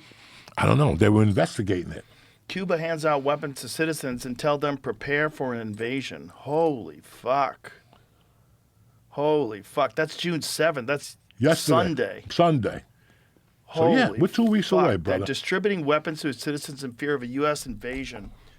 They reportedly started handing out weapons to civilians as the government urges population to prepare for a potential U.S. invasion. Reports from South American publication Version Final stated, against the backdrop of the deployment of American military power near the island, the government of Havana began distributing weapons to citizens, officially urging them to prepare for an imminent foreign invasion. What if the citizens use that weapon to take over the country? Which they should do. That's what they fucking should do. Just call That's the kind fucking of a crazy coup. risk. Start handing out guns to people. Like I said, man. All of a sudden, your population is armed, and you're telling them what to do. And they don't have any money, and you don't have any money either. Look, man, when I started doing okay, I contacted my sister. I offered her a free ticket out of Cuba, money. Whatever I got, half is yours. You're my blood, Right. I don't know if I can do that. Okay, why don't we do this? Why don't I fly you to Jersey? You go to your mother's grave. You go see where her house was, her way of life, and then I'll take you back. She told me I can never do that because I'm married to one of Fidel's guys. I don't even want to go to the United States. Oh, jeez. So she was so brainwashed. And after that, she was still my sister, but I couldn't help her. Well, you're used to what you're used to. Yeah, and that's what it Taking was. the big chance of coming to America and That's what it was. not knowing where you're going to eat and how you're going to live and where you're going to get money. Are you going to work? Are you going to have a green They got card? programs for all those people. They got churches. Cuban people have churches. They're Catholics. Is there also a thing where if you leave Cuba, I think it's a cleaner path to get to become a United States citizen Right. if you're fleeing? Yes, it's easier. I think so. Yeah. Something like that. You're If you're fleeing fleeing a for violent dictatorship, for community, military yeah. dictatorship. Fuck, dude. It's just like, But- what are they going to do about that? And then you got to. We're talking about Vegas. What's going to happen in Vegas if Cuba reopens? What do you mean? They're going to put gambling back there. You know the Americans are going to put gambling back there. They're in in negotiations already with hammers. Already they're So, talking. turn into a resort, a location. They're not safe. going to rip down the architecture, that original architecture is what makes Cuba and the cars and shit, but also something else. And I know America knows this. Those oceans are booby trap. Up to a mile out of Cuba, there's a ton of shit that they have. Booby Mines. trap. Mines, all that shit. Yeah. They planted those during the Bay of Pigs invasion. Look at this. Cuba, 1957. 1957, back when the mob ran it. Look at everybody dressed impeccably. They would go there. No People flip-flops, loved it. no nothing. They loved it back then. They Loved loved it. going to Cuba. People would go there, live it up. And sex was free and cheap, and you could fuck a chicken those days. You'd get fucked in the ass by a guy with a Food big must have been dick. amazing. Dog, it was unreal. That's why The whole point of Kennedy and all that was for them to get Cuba back, the Italians. They were making too much money out of Cuba. And now they want to start to put drugs in there and shit towards when they took it down. Cuba's been fucking riddled with bullshit for years. Every bad luck that they have, they created in the 50s and 40s because it was a sex heaven. Americans would go down there on a Friday and not come back, and, it was whatever it costs here, $8,000 will cost you $80 to get your dick sucked for 3 days and fed, people rubbing your feet and shit. Castro revolution had a major effect on Las Vegas. Look at that. Closure of Havana casinos spurred exodus to the desert. Wow. Frank Mir's father. Especially people in the... Who? Frank Mir's father. What do you mean Frank Mir's father? Frank Mir's father was a casino, so that's how he ended up in Vegas. Oh, I Frank, thought you said his name Frank is Mir's Miranda. father's connected to... No, so Frank Mir's father was a casino dealer in Cuba. Oh. When Cuba closed down, he went right to Vegas. So a lot of those people went right to Vegas. Wow. Really interesting shit there. That is interesting. It makes sense because those are the two places. And if you're on the East Coast, the trip to Cuba is easy. It was 30 minutes. It's like going to Florida. 30 minutes. It Yeah. was what you and your wife would do on a weekend. What are we doing? How far is the flight from New York City to New York City to Florida? Is what, an hour? 3. 3 hours? Yeah, because Trump is down there now, so they go a different way now. No, you can't really? go straight to Fort Lauderdale or Miami. You got to go outside that range if he's in What did Florida. it used to be? 2. 2. It used to be 2 hours. So New York City to Cuba is only an extra half hour then. That's it. New York City to So Cuba. like less than 3 hours. 3 hours, you'll be on the island. So it's basically the same as Vegas then. Yeah, It's the middle. the middle. But you're on an island. It's a resort. Nobody knows what's going on. It's beautiful. I told you that. My mother would tell me how all those Hollywood stars would hide in Cuba, especially Rock Hudson. They would go. That's when they would suck dick on the weekends. Oh, Rock Hudson. That So makes all sense. those Hollywood people would go to Cuba, lock themselves in. There was no Ah. TMZ. There was no press. Right. These Get people crazy. in Cuba don't have a new. How are they going to get the pay? And everything's run by the mob. So Yeah. it's like just all sin and vice. Whenever you got a minute, you read that Havana Nocturne. That book. What is it oof. called? It's Havana Nocturne. It's a revolution from 3 different places: Union City, New Jersey, New York City, and Miami. And how? Oh, no, not New York City, Tampa. And how those 3 cities were like involved in that whole. What do you think is going to happen to Cuba? If you had a guess. If I had a guess, come on, I'm already seeing dollar signs. If you're a casino right now with how bad casinos are doing here, you're looking at that right there. You're Havana looking. Nocturne. How the mob owned Cuba and then lost it to the revolution. Yeah, excellent book. Excellent. And so that was Kennedy trying to get rid of the mob. That's why they When helped the, when the Fidel? mob listen, Kennedy's father went to Chicago, and he talked to those people. They had the pull. If you live in Chicago or where else, you win the primary. I don't know how it works, Joe. I'm not a political guy. Well, they definitely helped Kennedy Right, get into they office. helped Kennedy get into office. But then, when he got into office, He then didn't his help brother... him get Fidel back. Right. Then the brother double timed them, and then they started shooting. And I don't know who shot Kennedy's. I'm just saying this. Well, the mob definitely didn't like him. They were very upset. They cut into their pocket. And the mob helped him get into office in the first place. Right. And then once he got in, they started prosecuting people and like, hey, Then he fucked them with the Bay of Pigs when he pulled off air support at the last supposedly minute. he didn't know that they were going to do this. And then when they told him about it, he denied air support. And air support was critical to the success of the mission. Absolutely. And Operation Mongoose. Robert Kennedy spearheaded his secret government project to topple the Cuban communist regime, working parallel to the CIA's mob-assisted efforts. But this is after the revolution, right? This was when Fidel was running Cuba. Right. Right. They were trying everything they do to kill fucking Fidel. They were doing everything to But CIA. this is after. So what spurred the Cuban takeover of the military's taking over of Cuba? Mob bosses like Sam Giancana and Santo Trafficante were recruited to help eliminate Castro using methods like poison pills. Mafia wanted Castro gone so they could reopen their multi-million-dollar Cuban operations. Wow. That's all it was. It was money. Wow. Big money. Untraceable. I can imagine. Unfathomable. Untraceable. Nothing, no nothing. And you're over there living the life. Nobody knows nothing. Maya Lansky eating fucking Cuban food every day. They probably had it all set up. Fucking It was nice, and then the revolution kosher Cuban came. food every day. Fucking Maya Lansky. So, what did the people think? The people think that these mob motherfuckers, they've taken over our country. Let's let Castro come in and we'll be socialists and everything will be great? Or did they just get taken over? They got taken. What happened was Castro went in there. Batista was horrible. Batista was fucking no better than Castro.